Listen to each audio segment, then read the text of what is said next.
It's BaseTradeTV.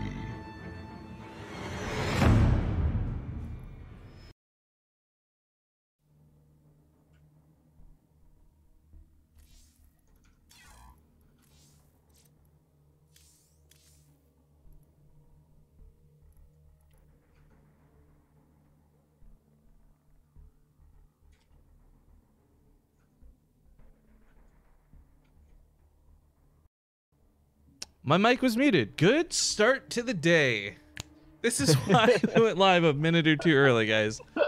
All right, hello again. Welcome, everybody. It's Rifkin and Snoot coming at you with our third Korean group for the Ting Open. Quick peek at the brackets here, because as we are speaking, players are doing vetoes. First series of the day is going to be Tasia versus Zanster, and then Crater versus Cure. All of these games are live. There are no replays, and I hope you guys are just excited for some good StarCraft. Of course, good guy Snoot over here is juggling. We're witnessing the multitasking casting side of things. We know he can multitask in game. Now he's got to talk on the microphone and veto with the players. So how you doing, Snoot? Yeah, I'm like writing one line about who's A and who's B, and I'm just pretending that I'm operating a spaceship in the meantime. I'm like controlling the battle cruiser. I'm like checking my phone. I'm just doing everything at once. Like there's too much to do, but I'm on top of all of it. Try adding in the streaming, photoshopping, bracket, social media element on top of that, and you got an average day for me. So I don't pity you right now. You're actually taking a good amount of the workload. I really appreciate the fact that you're doing videos with guys over the last couple of days. It's helping out a ton. That's the simple part, right? There's so many things you need to kind of just get out there when you launch a stream. You gotta just post it on every channel. You gotta make the graphics, like you said. It's just so much stuff to do, man. It's tricky to be on top of everything, like having the mic on. Like, you son of a gun! I had no ill intent with that one. It was just an example. I don't believe you. Actually, I had a really awful moment. And I was so upset about this. It was Go for StarCraft, I think like 2 weekends ago. There's a stream delay of 2 minutes. So obviously when my mic was muted, people couldn't tell me right away. And what broke my heart, Snake, was I think I had one of the best casts of my life for this particular game. Because I think it was, if I recall, I think it was Blind Nurture. It was Blind somebody. Maybe Mana? I don't know. But the point was I called every single thing Bly was going to do as if I was a fucking pro gamer. And I felt so good about it, dude. Like the way he uses links and everything. But I was muted. So when I come back, obviously, if I say, oh yeah, I called that game correctly, no one's gonna believe me. And how long were you muted for? Like the entire game, or? Yeah, because it was a cheesy game. It was over like 5 minutes. So like by the time I realized I was muted, it was pretty much already over. And I was like, God damn it. Feels bad, man. It happens. Making all these great calls and then, yeah, such a waste. I see you guys trolling a little bit in chat saying can't hear you, Snoot. That doesn't make sense. I know you guys are lying because we went live with audio tests before the stream went up. So fuck all of you, but also good morning. Like triple check the levels here. Yeah, you're not muted. Okay, you know what? I'm gonna time out people who claim fake mute. All right, we're gonna have to add that to the channel rules at this point. It's like you need to have like this trusted contact that actually can verify that the microphone is working. Dude, right, okay, so a lot of streamers out there are like, oh, I'll just listen to what my subs say. I can trust my subs. Except I fucking can't. I know you're a bunch of treacherous trolls. So there's like 1 or 2 subs in particular I could trust. And like, not even our mods. I can't even trust our mods to show up to the fucking stream, much less tell me what's going on with my microphone. Yeah. Need some of these European time zone mods. Maybe I should do a little bit of modding, but then I'm not sure if there will be any talk left at all in the channel. Dude, modding... Okay, here's the hierarchy of how you get paid in doing StarCraft. There's casting, which is okay. There's adminning, which is even less. And then there's modding, which is just a thankless fucking volunteer spot. I don't think you want that one, Snoot. It is very thankless, yeah. Ooh, all right. We actually have... Yeah, sorry. We have our maps, and there's a little variety here, actually. I like this. Oh, look at that. Well, the first one is a map that we saw a lot yesterday. It's okay to say what map it is, right? Yeah, Cerulean. Yeah. Cerulean is Kairos, the first one. into Automaton. Then we get Kairos and Automaton. Kairos Junction, right? Mm-hmm. We saw this one a lot. That was like, I think every best of 3 had that map in it. Well, I mean, this is fairly standard, right? I guess what we're all waiting for is to see something like Stasis. Yeah. Or are we? Whoa, I think the fans want stasis. But actually, I just realized, do you need the alert box thing again so you can hear the alerts, or do you still have it from yesterday? I have it from yesterday. We're Perfect. Okay, that works for me. Thank you for that Twitch Prime sub. 13 months, rolling strong.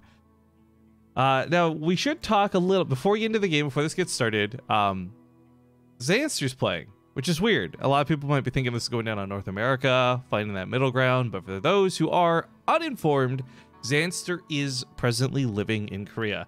And I believe he'll be there until January/WCS, but right now we don't know about WCS, so it's up in the air. But point is, Zanster's in Korea. And the way this will work going forward, guys, is if Zanster gets out of this group in first or second place, we will play that round of 16 match before he leaves Korea, because round of 8's cross-server anyways. However, if Zanster is knocked out of the tournament, then this group, the follow-up for Korea, this will all be pushed off until after Christmas.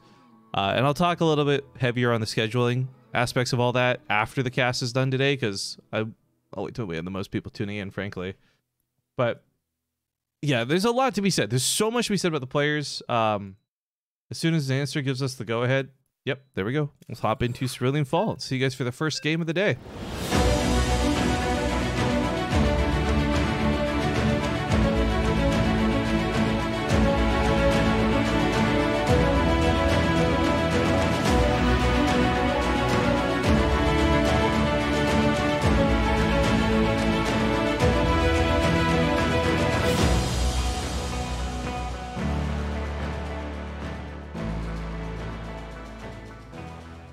Oh, this might black screen for a second because I forgot we restarted. No, it's all good. Awesome. Ladies and gentlemen, welcome back to the Ting Open Season 5. This is Group 3 for Korea in the round of 32.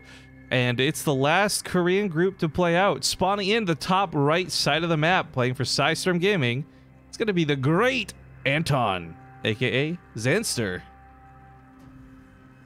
And here, in the bottom left, it is my teammate, Liquid Tasia.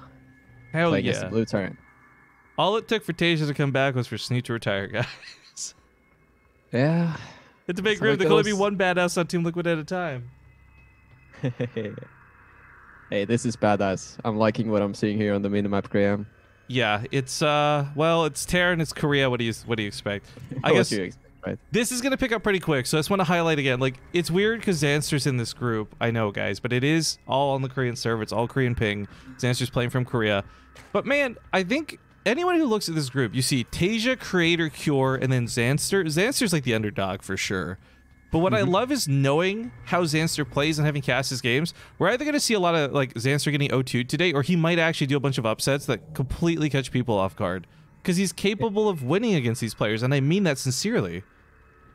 Yeah, Zanster is already. I mean, he's always been a little bit of a wild card, but he's very strong whenever he plays to his peak. Like, he's very, very scary sometimes. Other times he might flop a little bit, but he's always someone you should never underestimate. And when he is in his element, when he has a really good flow going, then he's actually super, super scary. But well, yeah, let's see if he can hold his own against this 2-Rex aggression here. I don't think he knows that this is a 2-Rex. He might think it's a 2-Rex. Like, he doesn't really know too much about it just yet. Yeah, there's a lot of drones here, actually. There's actually been a little bit of mind gaming. I've been seeing a lot of this since Home Story Cup. Oh, nice catch. Yeah, this is great defense by Zanster so far. But putting down a spine also, 1 queen at the front, 6 links. I feel like he's pulled too many workers though, right? Yeah, it's kind of... Well, I don't really like him going down the ramp though. Like, he shouldn't be going down the ramp. That's a bit excessive, but the links are popping out now, so they should be able to get control of this space. It's a little bit of a shame. Good micro. Oh. It's a little bit of a shame that the bunker was allowed to start. Because I believe the SCV was... Well, it's not exactly low, but... this again, like, only 6 Zerglings, and the spine is taking hits also. Yeah, the spine doesn't get that bonus armor till it's done. It snipes the SCV though, that was critical. He'll clean this up. That was a Plague also. Oof, but it does fall though. That's a little bit scary. Yeah, when you spine like that, that's very annoying, because the spine is kind of what solidifies the hold. But as a Terran player, if you see that you get the spine, you can actually just keep making Marines. And if you see that the Zerg player is being greedy and not replacing the spine, you can actually just go for this kind of surprise-esque attack with maybe 8 or 10 Marines, and you can really punish the Zerg for not making additional defenses. And you see now, Zanster is not making Queen, but he's making Zerglings. And only there is the Queen, so he's only on 1 Queen. And this is so greedy by Zanster. Like, he made a lot of drones, but you're supposed to get at least a spine or, you know, a queen, you know? There's no longevity in only making links. What's more surprising about this to me is the fact that the Overlord sat there and he saw them bulking us up over time, too. This wasn't like, oh, is he coming at me with more Marines? Like, they were sitting there in plain sight of the Overlord the entire time. So, Zanster holds, and he doesn't lose too much more, but this was not the cleanest hold I've ever seen. Yeah.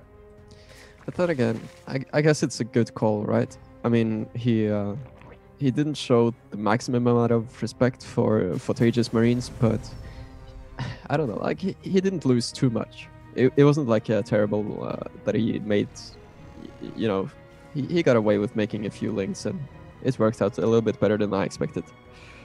Speaking of respect, Tasia is lifting, he's going back home, so it's all good. Well, I was saying, speaking of respect, we, of course, have been talking a lot about Zanster this game, but to bring Tasia up again in a moment, like, it's not his first series back. He's been playing for a fair amount of time, guys. Like, I want to say about 2 months now, right? Since military came back? And he's been practicing quite a bit also. Yes, he's been playing a lot, and he performed really well at Home Story Cup. This was evident to anyone who watched him. The series you and I cast of Tasia versus Cyril, that's slowly becoming our #1 video on YouTube after just a week. That beats out Byun versus Sue, which had like 34,000 views for 3 years, I think. It's incredible. Yeah, so Tasia's bringing the hype. Like, Tasia versus Cyril was so hype. And this is a very cool way of aggression. Like, Tasia is just keeping up with the 2 barrack production. He has 6 Marines. He's getting way too committed off creep. Even his SUV, like, it's still producing this bunker. This is so scary for Zanster. He's not target firing that low Hellion either. I really want to finish that thing off. There you go. Wow, cannot believe what I'm seeing here. This is a little bit unorthodox from Tasia, but it's very powerful. And if you don't have enough defenses to stop something like this, it just becomes tricky very quickly. And these queens are stuck in Zanster's natural, so they're not going to be able to help. And the third base, it just falls. Zanster is going to have to make a new one. His speed timing's really off on this too. Like, he's running forward into Hellions with slow lings. He tried to take that fight when maybe he should just canceled the hatchery. I mean, if his speed was done 30 seconds ago, this would have been a very different game. Yeah, maybe it goes back to the early defense that he pulled a lot of drones to defend against it, and probably lost a little bit of you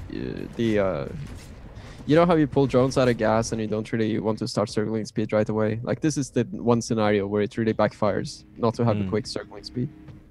And Tasia, he went for a build that's very good against something like that, and it worked out perfectly.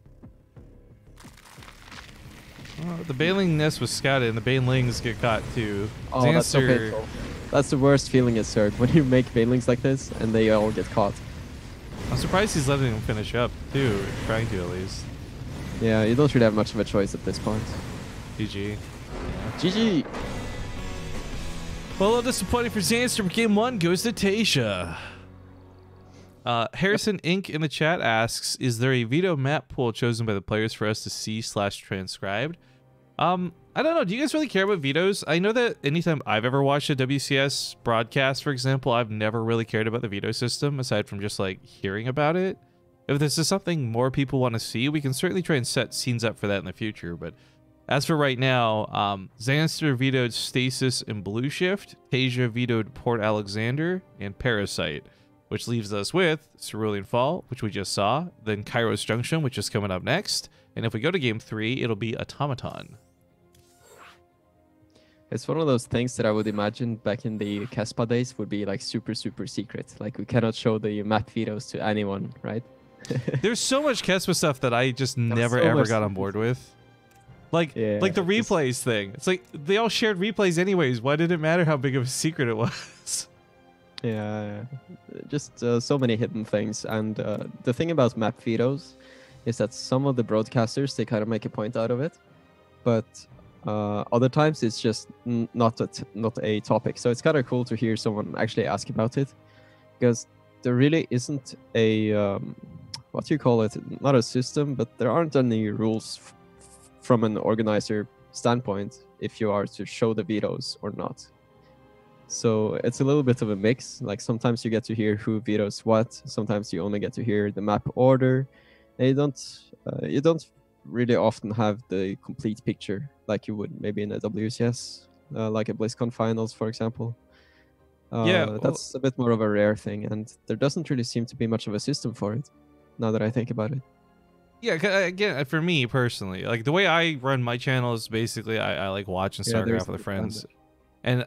and when I watch StarCraft, I don't know that I really care. So I don't know. There isn't a standard set, as you said, as the guy in chat said. But if you guys want us to make it a thing, we could. However, let's put that topic on pause. We got Kairos Junction coming up. We'll see you guys in game.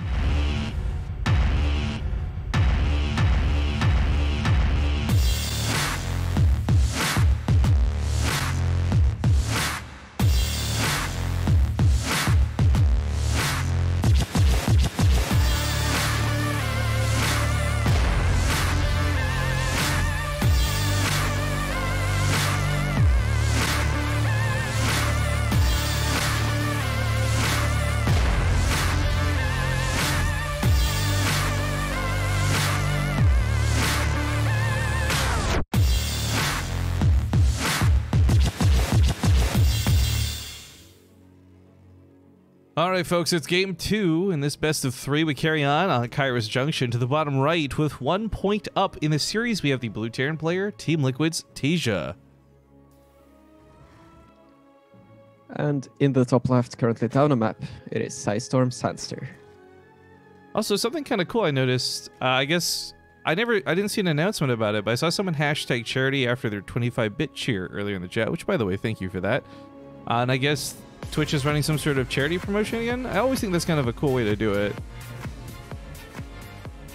So I'm not saying anybody's going to. God knows my fans are cheap as fuck. But if you guys cheer bits today, make sure you hashtag charity afterwards. TK Tyler, thank you very much for the 2-month resub. Welcome back. And Tasia stays at home for game 2. Boring. Yeah. You know, well, unless he does a battle cruiser, then less boring. But I know, right? We saw that from Bunny yesterday. Spoiler Yeah. alert, spoiler alert. Ah. No, this it's not a is kinda spoiler. It's such a normal Terran thing to do now. Yeah. And one thing that's cool about this group as well, it has the same composition as yesterday's group. There are 2 Terrans, 1 Zerg and 1 Protoss. But also what's kind of special about this group is that every single player in this group played at the last Home Story Cup. Oh, shit. Like, all of them were there. Tasia was there, Cure was there, Creator was there, and Zanster was there. Nice. I didn't actually put that together. I mean, this worked out because, for those who don't know, normally we'd do some seeding and qualifiers and all that stuff, but we just had to randomize the groups and then base it off of player scheduling, which I guess we'll talk in a moment. Big thank you to All Souped Up for the Twitch Prime sub. Because, yeah, we definitely didn't pick and choose matches like, okay, what's going to get us the most views, Tasia versus who exactly? Like, this is how it ended up working out. But actually, because I've worked with you, you can talk on this a little bit, like, maybe give me some credibility, because guys, I work really hard with the players to try and figure out what dates work, what don't. Some people can play certain days, some people can't, and it's a nightmare trying to coordinate 32 people, I'll tell you that. Yeah, especially when players start traveling across regions. We don't really have that much traveling, I would say, this year as we had in previous years, so it's calmed down quite a bit, but it's still pretty damn tough for organizers to actually manage all of the players traveling around. Like, it can be very, very tricky to schedule with all the different time zones. Sometimes players have to attend tournaments you don't even know exist. Yep. And yeah, sometimes they forget that they signed up for 2 at once. Yeah. Sometimes players play in multiple tournaments because they think they can make it work. There's all kinds of gambling going on like that with the time schedules. So and sometimes players just kind of forget. Yeah, which is terrible. Don't do that. Yeah, that's why I learned like a good year and a half ago. You gotta write reminders. You gotta tell people the day before. Remember your matches tomorrow. Yeah, StarCraft players can be a little bit spoiled sometimes in that regard. Just expecting everyone to remind them about everything. Just kind of living in their own world, just focusing on practice. But yeah, all the good ones retired too soon. Ah. Thank you, LDM, for the 17 months, by the way. It says, so cool to hear Snoot's voice again. And happy holidays. Well, right back at you, man. Yeah, I'm glad Snoot was able to join me today. Unfortunately, we're not seeing anything too highlight-worthy at the moment, except for Zanster is getting a faster Overlord speed. So scouting, or maybe just fear of a Viking. I kind of like it after what we saw yesterday, right? With the Battle Cruiser, the Fusion Core builds, all that stuff. Yeah. And I mean, it was on this map also, so I think it's a good call to actually go for a scouting build on a map like this. yeah, so he'll send that Overlord to the main base in a few moments, and unfortunately, he's not going to scout a battlecruiser. What he is going to scout, if he even gets there in time, is a hell of a lot of Marines. Yep. This is something we're... we're... 2-1-1. Yeah, it's old school, and it still works. And what's unfortunate for Zanster is he's been droning pretty heavily, which in a normal course of the game would be fine, but in this case, like, he really needs a lot of units. He was making a Roach Warren, but then he cancels it, and he's going for Evolution Chambers and a Baneling Nest instead. So he chooses not to play with Roaches against it. And for a while, he was dropping the Baneling Nest first, I think, so I thought maybe he was going to kind of go for a Baneling counter somehow. But he's actually just going to use the Queens and Lings to defend, and then just playing a macro game from there, it seems like, with the melee upgrades and all. Oh, it's tough, though, because it's not even as simple as that, right? This is Tasia. He's got good micro. Yep. At least most of the time. He's not necessarily perfect with the control, but he's pretty damn good. Well, that's a lot of Lings. If you can get us around, he can at least force a pickup. That's where the Queens come in to shoot those medevacs. 9 range for the ground, baby. Those Queens were kind of awkwardly placed to the right side, and that's going to mean a lot of things disappear early. And I'm really scared for Zanster right now, but Tasia is forced to pick up, so... The one time Queen range isn't good enough, he doesn't get that medevac. That really sucks. Yep, but he was able to pick off a lot of Marines, so good defense by Zanster here.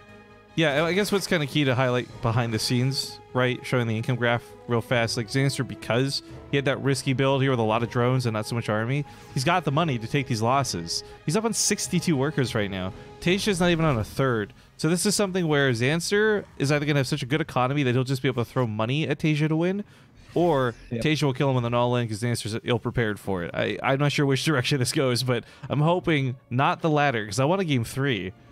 Zanster was staying on top of his macro behind all of this, and the creep spread is also looking very, very strong at this point. This is kind of weird. Well. Like the double expand, it's actually a double. I know, right? This is such a Zanster thing to do in all matchups. He's always the type of player that just makes a lot of hatcheries and spreads out like a true Zerg. Like it's kind of a quirk of his. Like he just keeps expanding to basically the entire map if he has the means to do so. But I don't think he necessarily realizes what is about to hit him in the middle of the map. Right, as you say, most 5 hatcheries against this. Like this is gonna hit hard. Right, in any other situation, like great, this is some greed you get away with, but in this situation, this is like 300 to 600 minerals you don't have in your defense. That could be more Queens, that could be more Lings. I mean, he's hoping to survive till a Spire comes out, but will that even save him? Even going for a Spire in and of itself is very risky and greedy at this point. You want to have Baneling speed. Oh, he catches the tanks though! Oh. Okay, Zanster making this look a little bit better, look a little bit more doable. If he kills both these tanks, that's awesome. Kills all of the tanks, in fact. Wow, that was super, super impressive by Zanster. Nice flank there. Tajim is managing his Marine positioning a little bit. He's really overstimmed right now. If only Zanster had a few more units to get in here. There we go. Here come the Lings, but it's still not enough. The Queens push back. The Baneling's not done. Oh, come on, Zanster. You got to get that surround. And this game is shaping up to be a little bit something. But first of all, Zanster needs to survive. Because these Marines, sure, they have stimmed a lot, but these medevacs are still holding up somehow. Yeah, not having to have used any energy. They had full energy. Yep. Or not full, but not empty energy, excuse me. The point is they're still healing. I think Zanster may have surged a little bit too hard on this one. Going for 5 hatcheries, going for the Spire before Baneling speed was even done. Going up to 6 gases. Perhaps overextending a little bit. And the fight that he had was so good. Like, he took out 3 siege tanks with very little army. Just imagine what he could accomplish if he didn't have that overextension in macro and tech, right? Yeah. I think he would crush this attack, but he's not going to be able to prove something like that now because he doesn't really have much of an army left. Like that was a really good reaction time out of Tasia too. Lifts that depot because Zanster's best hope there was counterattack, kill some SCVs and make this worth having lost the base. But now the tanks are on the front line again. There's not many Banelings. Even though the meters are coming out, they're about to get shredded by Marines. Yeah. And Zanster had the means to scout this also, but I think he was a little busy trying to spread the creep and focusing on the defense. So I'm not sure if he knows what the third CC timing looked like in this game, but what is this choke? Yeah. Hello? This is like Dawson Station all over again. You remember there's like that little spot an Ultra could fit through, but a tank couldn't? That's exactly what's happening here. All right, Midas hit the main, but the turret's up. Not gonna look too good here for Zanster as he tries to counter. It does buy him a lot of time though to be back at home, to be safe and sound, to get his 2-2. But man, that army number, it's 36 to 80, and I think half of that is Mutus. This does not bode well for poor Zanster, even though his harass is looking pretty fantastic in all honesty. Yeah. Even so, you still have a huge army from the Terran player knocking at your front doors, so it's going to be very, very rough. Oh no! Don't use the, okay, he runs through the Banes. This is key.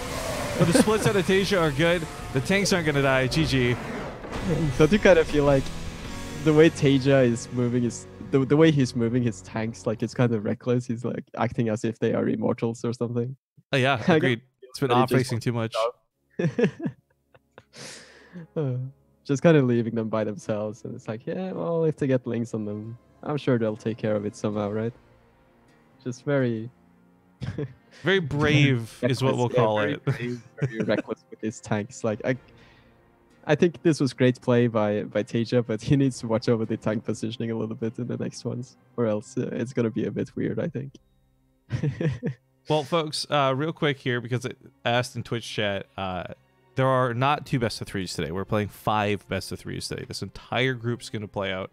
I'll take us to the bracket screen, but man, I'm just like, Snoot, I don't want another day of like all 2-0s again, man. It's too quick.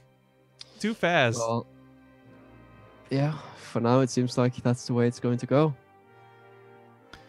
Well, but guys, it's a group with very evenly matched players, I think. So I don't think it will be a clean 2-0 everywhere. That would be so strange.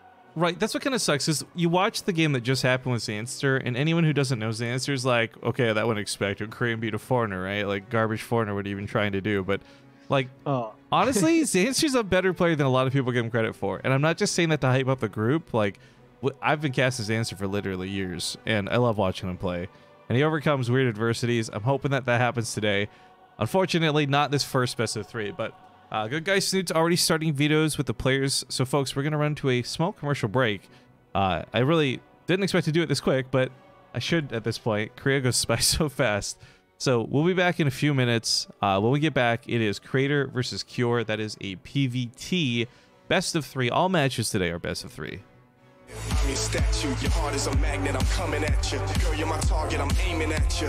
You're a comet, I'm trying to catch you. We can break any rule they ever taught you. Forget about anything they ever bought you. Cause me and you don't need a lot in this world to get by. Plus you know I got you, you pull me in. I don't resist, time seems to fly but the clock doesn't tick. I crash into you, we both feel a hit. We both feel the way that our chemicals mix. And I wish that I just keep my eyes shut.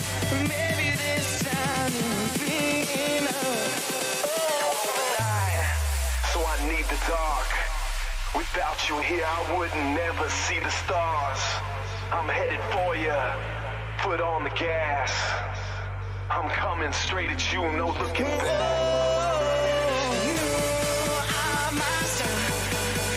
We are connected, missiles directed to the high. You are my side. We are connected, missiles directed to the high. Then we collide.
All right, folks, we're back. Thanks for watching that break. First one of the day, always the toughest, but we are getting into game 1 of a brand new best of 3. It is Creator versus Cure. First map on Cerulean Fall once more. This was a little tougher to call, I think. Creator and Cure have both had a lot of ups and downs over the last few months. And neither of them had like super stellar Home Story Cup performances, so I don't really know who to call for this one. I think if you were to look at the Home Story Cup performances, probably Cure is the stronger one out of these two. I mean, they did play in different groups at Home Story Cup. They didn't get the chance to play against each other. And I don't think that Cure was actually playing against any of the other players in this group, or at least right away. But it's also kind of weird in the sense because Cure and Tasia, they actually met at Home Story Cup ultimately in the third losers round of the bracket, so pretty deep into the tournament, and Cure 3-0'd Tasia. So that's a little bit of the backstory here. Like, out of the players in this group, and especially in this match, Cure versus Creator, I think Cure is the one that was looking the best at Home Story Cup, but then you have kind of Tasia standing on top of this group as like the big boss, and he's just taken down Zanster in a very clean 2-0. So right now it's looking a little bit like maybe Tasia on top, then maybe Cure, then maybe Creator, and Zanster fighting to get that second place maybe. I actually feel like Cure, I've said this very boldly on cast, and I've been proven wrong a couple times, but I feel like Cure's TVT is almost unbeatable. There's very few people who can take him down in that particular matchup. So the result at Home Story Cup there versus Tasia, while I didn't see it firsthand, is not so unexpected. But I'm curious if it'll repeat itself here. Either way, guys, players are ready, so let's hop into Cerulean Fall for Game 1.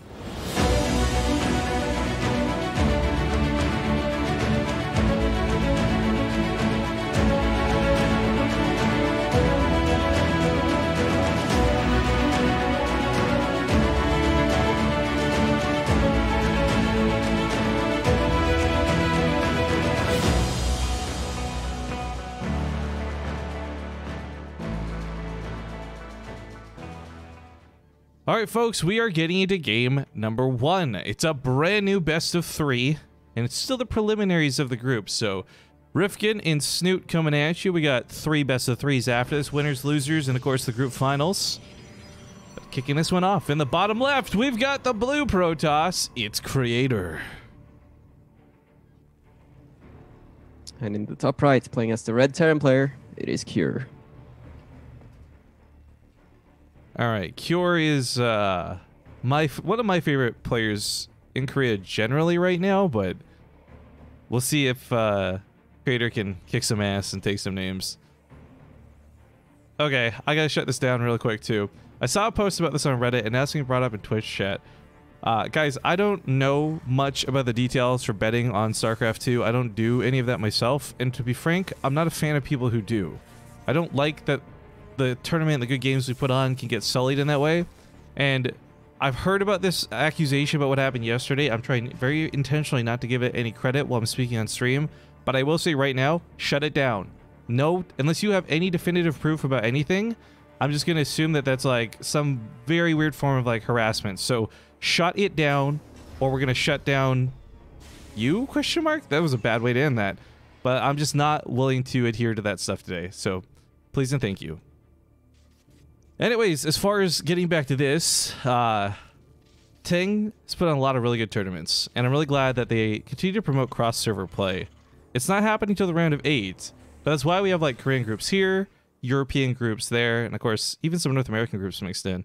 I will say I really regret this season. I really wanted to have a group for the Chinese/Taiwanese players, because there's so much to be said about like Time. He's had a pretty good run over the last year. Cloudy, I'm not sure where he's at right now. Maxed, Haas, like big names that we don't get to see that often. Yeah. So hopefully, if there's a season 6, we can make that dream come true and get a little bit more variety and spice of life in this.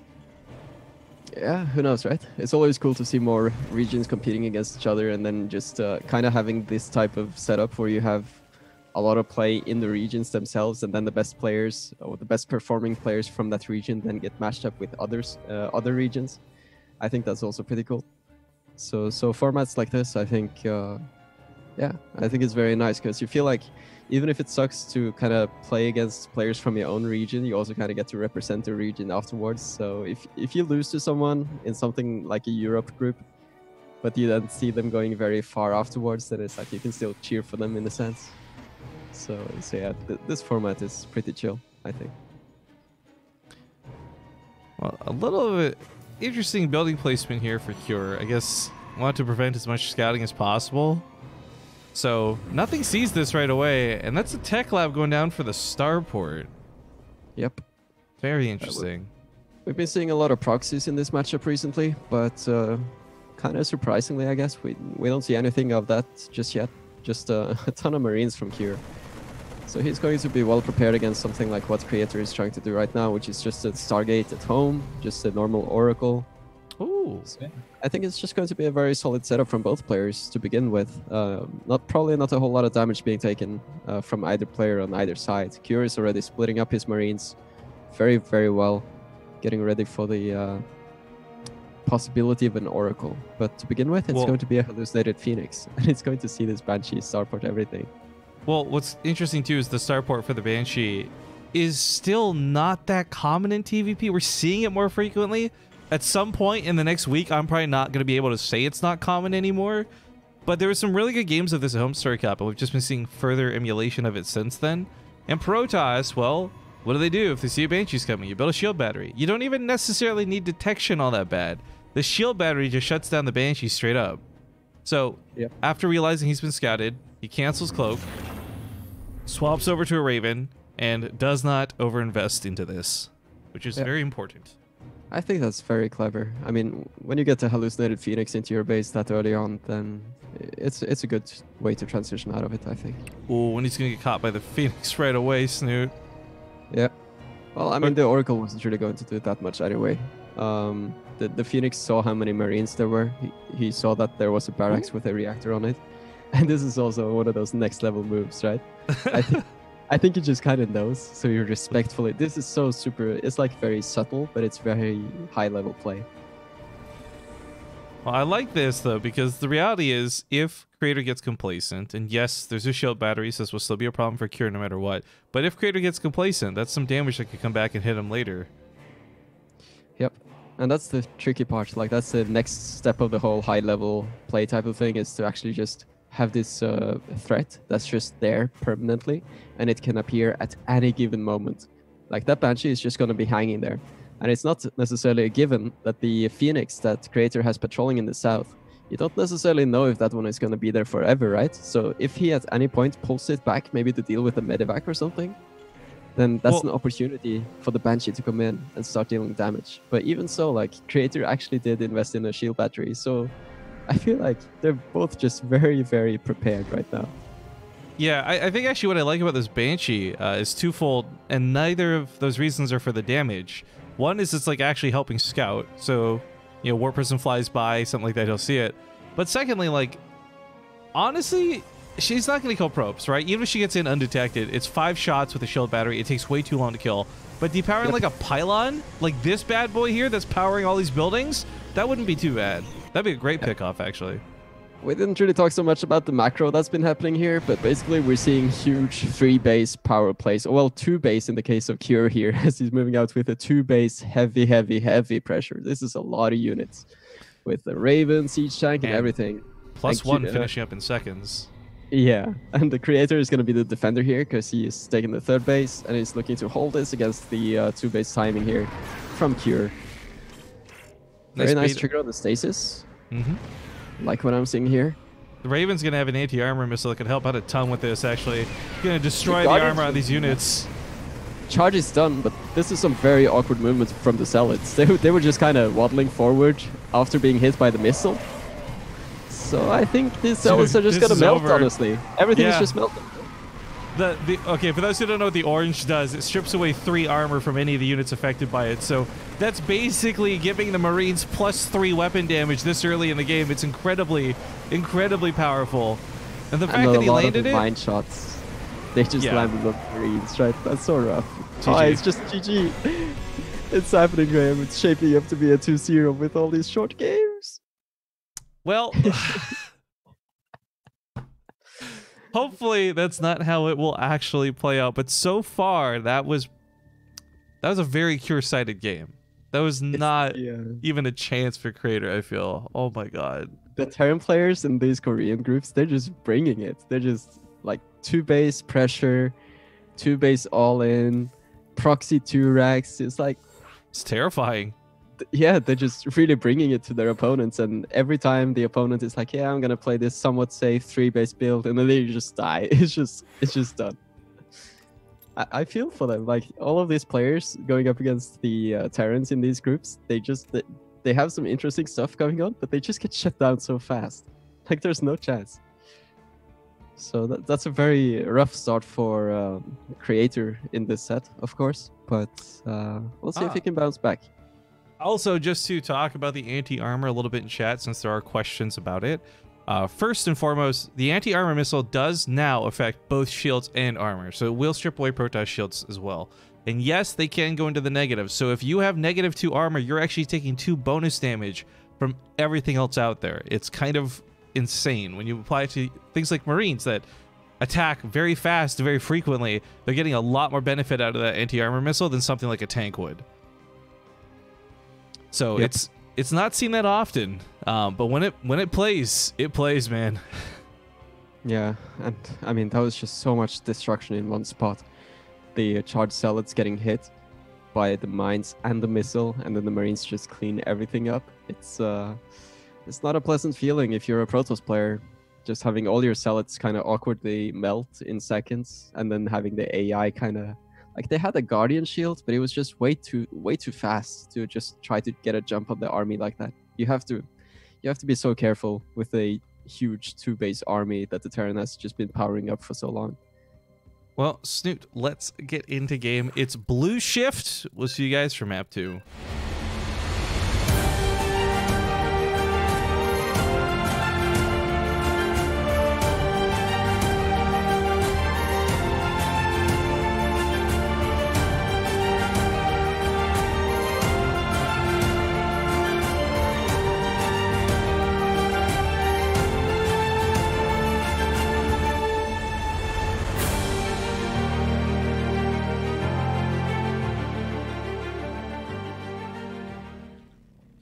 All right, game 2 kicks off in the top right. He's got 1 point on the board. We do have our blue Terran player, Cure.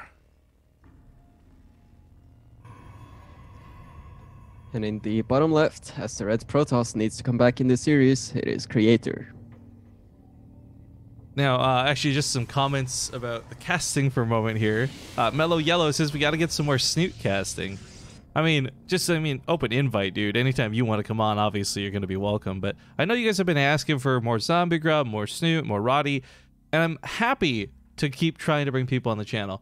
Keep in mind, nobody works for free on BaseTradeTV. Everybody gets paid, whether it's a lot or a little. Really depends on you guys, of course, because we split tips and all that good stuff. However, things like subscriptions allow me to be able to afford to reach out to Snoot and be like, hey, dude, can I pay you to come cast? We have a good time? Make some money? Hell yeah. So, again, if you guys are unfamiliar with the way the channel works, things like subs, bits, all that good stuff, that goes towards helping the co-casters out and bringing more cool content, whether it's through tournament pricing or other commentators onto the broadcast. So, this is not a plea for subs, but a thank you to those who do. Yep. In the online scene, just a little bit goes a long way, honestly. Like, there's a lot of money in the offline scene and the WCS events, BlizzCon, etc. But there's so much time in between, and you have to fill it with some StarCraft, right? But yeah, you need a little bit of support to get the train going. So a lot of thanks to everyone who supports the online scene of StarCraft as well. And everything goes a long way, be it donations to tournaments, players, whatever. Just thanks to everyone who supports the online streaming scene, I guess. Hell yeah. Of course, even though while we got this tournament going on, shout out to Ting, and however, we'll do sponsor reads in a bit, blah, blah, blah. We got Roddy streaming around, the Muslim streaming, Ryong, MC, Lambo, Hearthstone. There's a lot of good people doing StarCraft 2 today, so. Yep. I mean, things like BlizzCon, it's amazing, but it's also just once per year. And that's kind of what makes it so amazing too. But for those of us that love to enjoy StarCraft all year around, having the online scene in StarCraft and having tournaments like these, it's just great. So huge shout outs to everyone who supports them. Well, that Reaper's actually going to get out of there. Picked off a probe kill, which wasn't too bad, but the better detail is the fact that he lives to do more scouting. Creator and Cure are top of the ladder. They're top of the echelon when it comes to their respective races, and smart guys too. Information is key when it comes to playing StarCraft 2, and having these Reapers out to scout is a big deal. Big thank you, by the way, to Jake the State Farmer for the 3 months. Awesome to be supporting the community. Yes, sir. Salute right back at you. Yesterday, we saw scouting going down. The Terran player in the previous group was able to see a robotics in one of the games, and here we might see a Twilight scout. And there it goes. A lot of investment was made to scout the Twilight, though, but might be able to get out with a Reaper, so not too bad. So, of course, that sound only plays when it's the highest donation of the stream. Feels bad when it's $2. Rarputin for $2 says, more Snoot, more Snoot, more Snoot, more Snoot. All caps. Hey, it's the highest one. Hey, yeah. Congratulations. You're the town sheriff. You're a real badass. Anyways, the Twilight Council itself is kind of hard. You know, you scout it, you don't know whether it's charge. Because, I mean, let's be honest, it's charge more often than not. But it's Blink here, too, which works out for catching medevacs, just having mobility. However, there's not, like, a huge investment in Stalkers. So I don't think this is anything aggressive coming out of Creator. Might just be defensive. Yeah. I remember watching Cest yesterday, bringing out some very heavy Stalker play. Both with and without Blink. So maybe the Blink meta is kind of where it's at right now, or should I say the Stalker meta, just putting on a lot of pressure with those, as we see even more Stalkers warping in. Let's see, he's got 5 at the moment. 5 Stalkers, about to have Blink. It's a very fast Blink also. I wonder what he's going to do with these. Side note here, Nervoth is telling me I need to show for the tree more. Look, guys, this is sponsored content. I'd love to show for the tree more, but... well, it's probably fine, and I don't think Ting minds me bringing it up once in a while. I can't make it the focus of the show. However, if you guys do want to put a Christmas ornament up on the tree, your choice. I can put it up there, or we can throw it up there. Either way, $5, 500 bits will get you done.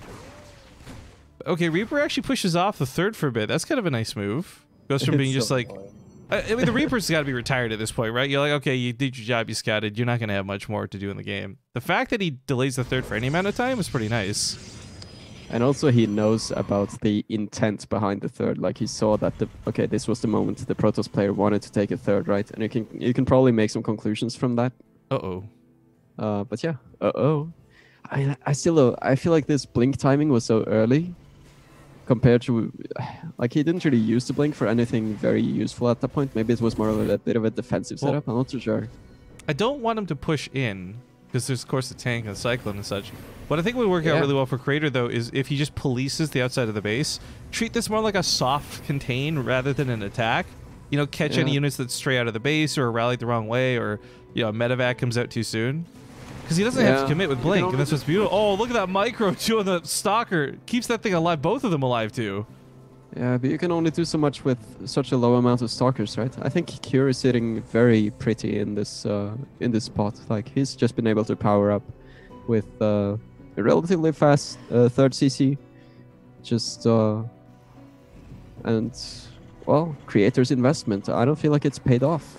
It's just, he got a very, very fast Blink, and it didn't kind of chain additional Twilight upgrades from there. The +1 is not very fast. He has a robotics bay going on as well. And these Stalkers, they can only buy so much time, right? But that's the value of Blink right there, the fact that they are buying some time. However, at least I'm really... bit.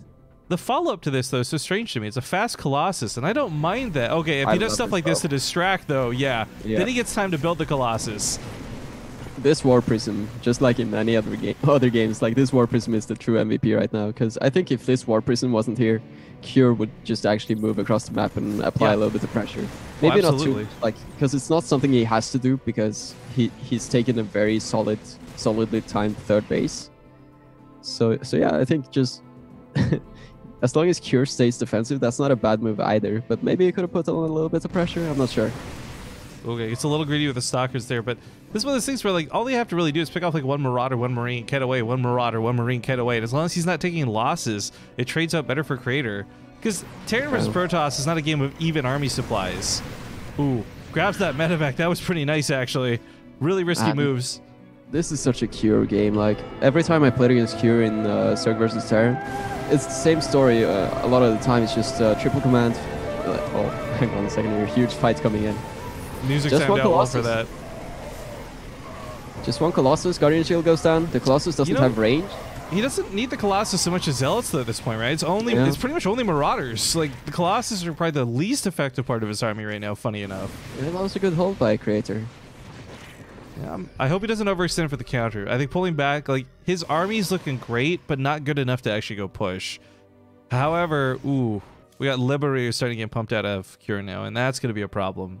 Because there's not that many Stalkers, there's no Phoenix, there's no Void Ray, there's not really anything at the moment that can actually deal with Liberators. Yeah, at least he has Blink, that's something. But yeah, he also needs a very large army to back up these Colossi, and I'm not sure if he has that right now. He will have the Templar Archive soon, so that's going to add a lot of meat to the army, but I don't think it's going to be up in time. And if the Cure is going to hit 2 places at once... This is so important, though, because, like, Creator could win any sort of, like, massive 1v1. Hitting in 2 different locations really is the way for Cure to do damage, but while we have a small break in the action, big thank you to Bill in Laurel for the $20. Says keep the stream going. Also, more Snoot! Feels good, man. I'm just glad that we're past this point where people are upset at the way I say your name. Because for years... Ref Guide, why would you say Snoot? Huh? That's not how he says his name. I've thought about this so many times. Like, man, I didn't really expect it to be known outside of my country. So it's like, I should have chosen a different ID. Triple medevac into the south. It's okay. I like your name, dude. Here we go. He's got recall available, though. Oh, no, but he's have energy in the Nexus, so he doesn't. I take that back. This is a problem. This is a big problem. Look at his own Sim City. His own Sim City's going to fuck him here. Did that Immortal just get evaporated? Yeah, Marauders are pretty cool. They're pretty cool indeed. Oh, just barely out of range of that medevac. That would have been a huge pickoff. I really didn't expect that Immortal to just disappear like that. That caught me a little bit off guard. It's a magic trick, dude. I see him, now you don't. It's like, you know, the Batman movie where the Joker just slams the guy's head into the pencil on the table? Without Immortal was the pencil. Where did it go? Well, as things start shaping up here, what's interesting is the upgrades have been on the opposite sides of the scaling, I suppose. Creator's doing what Protoss do, and he's cornering them out, so he's a little behind on armor. With the weapon upgrades being a higher priority, I think is better, because he needs to be able to pick off these Liberators. Either way, this is a very scary spot for the Terran player. When Protoss gets these upgrades up and running, then Liberator range is kind of the only thing you got to fall back on, I feel like. Right, so... This is where the game falls apart, though, and I think this is more on Creator than it is on Cure. Because it's how he handles the Liberators that will determine how this game goes. Cure could have, like, half-ass Liberator control. It doesn't matter. As long as he gets them set up, if a Protoss player doesn't handle it correctly, they'll kill themselves. Like, this is actually a terrifying army for Creator to have to fight, because he simply doesn't have enough Stalkers to blink forward and pick off a Liberator. Not at least without losing 1 or 3 Stalkers in the process. Yep. Oh, where SCV's dying? It was in the Triangle Third, this one. It was just a lone Zealot, I think. Okay. I did get 2 of them, though. I was looking at the minimap, I'm like, wait a minute, what? Just a lot of posturing from both players. It kind of reminds me of the previous game, but what's different is that this game is actually shaped into something a little bit more slow, a little bit more grand. Larger army. Creator didn't lose his base right away. Like, the defense in this game was just so much better. Oh, that fight in the middle was greedy. He was hoping to do more with those storms, and the storms are cooking up the bio pretty nice. The Liberators are not in position. They reposition now, but the Colossus have killed most of the Marauders. Yeah, those Liberators got proper cooked, but I don't think the Stalkers are here to actually finish them off. That's not so bad, actually. I thought the storms kind of hit these Liberators far more than this, but it's only a few of them being on half damage, so... The storms, though, okay, if they killed the Liberators, that'd be great, but they cooked up so many of the Marauders. You don't normally see that because, you know, you just move out of the storm. Cure didn't. He got too close to the ledge. He really wanted to pick off the Colossus. I think greed got the better of him, so to speak. Yeah. But a Stargate was put up. I think we're going towards Tempest is my ideal thought here. Nice drop. You can pick off that cannon pretty quick. Tempests are so good now for dealing with things. Their speed has really made them maneuverable and awesome. Yeah, and it still has a very large range, correct? Yeah, 10 to shoot ground and more even for air. Yep. So that combined with the speed just makes them very, very, very, very scary if they are controlled perfectly.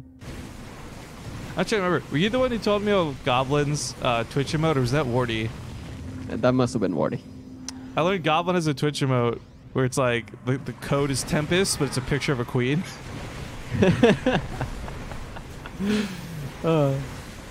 That's a good one, Goblin. Cutting back from this is really important. He can't fight within this liberation zones. His army's too slow to keep moving too. That War Prism could maybe save the Colossus. Oh, it's actually full of Templars still. Well, half full of Templar. Oh, there he goes in the Twitch chat. I'm not really a TVP expert, but like far from it. But the way that Cure moves his Liberators is very much so like it's all just in one place. I wonder if it's something that Creator could exploit a little bit by maybe being a little bit more active with the War Prism somehow, but I'm not sure. Like, well, right now the priority in the War Prism is trying not to get EMP'd, but funny enough, the Ghost came out so late that EMPs aren't even a factor until just now. So that War Prism, I agree, he could be doing something else with this, and see some stalkers walking by here. I guess this is the type of thing that I was talking about. But the main fight is more important here. Yeah, Big storms. Well, he was paying a lot of attention to the run by, obviously, as he sent those units in. So that's where Cure really got to catch him off guard. If Creator had been paying attention to his main army, I don't think he takes any losses there. He just walks away. This is so unfortunate. I like the way that Cure is pushing here. War Prism is actually sneaking into Cure's base right now. The Liberator is dealing a couple of shots here as well. Well, for now it's all about this big army. Tempest trying to take out these Liberators, but they're sieging forward very quickly. Yeah, 15 air range. 50-50 of the Liberators just going forward at a time, and now they're in a good spot. Oh no, he walks in with the Archons. He's taking a lot of Liberation shots, which he just really can't afford at the moment. If he can fight aside the Liberators, that's great, but that's not the case here. Yeah, you saw that on the ground, right? That was super painful. So many Protoss units just went down. A lot of Creators anti-air.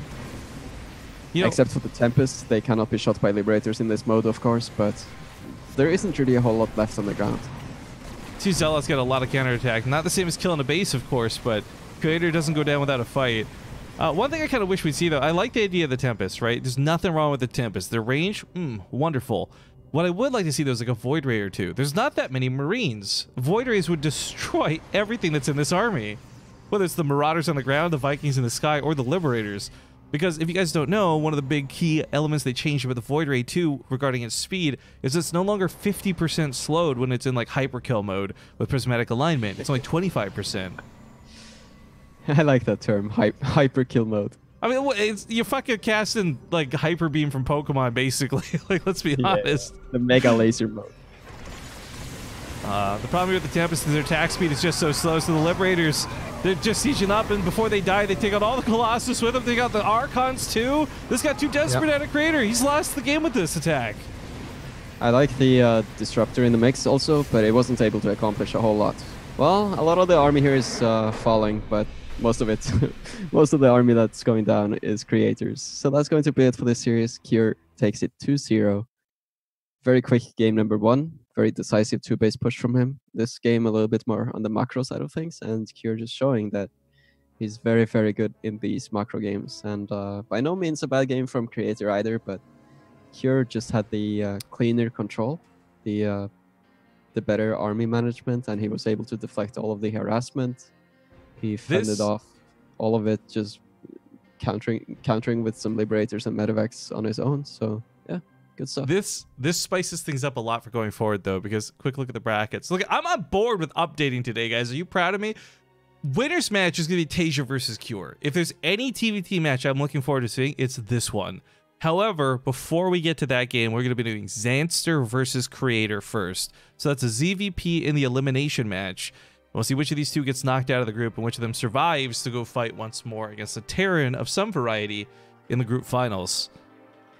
That being said, guys, thank you, Jimmy Needles, for the subbing towards the end of that game. Sorry, we were hot in the action. Couldn't quite find room there to shout you out, but big love for the support. Of course, the couple of donations that came in were great. Like I said, that's just stuff that helps me, afford the co-casters and all that good stuff. So We're going to go to a commercial break. This one is going to be a little bit of a Ting ad than just regular ads. When we come back for the elimination series, I'm also going to have to do a sponsor read for said sponsors. So thank you guys for watching. I hope you're enjoying the show. We'll be back in probably 2 to 3 minutes as the players are just doing vetoes right now.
All right, folks, we're back. Quick, again, refresh on the brackets as we will be doing the elimination match, the winners finals, and then the group finals. So there are still 3 best of 3s left in today. Of course, as I had said prior to the break, we are going to Zanster versus Creator first.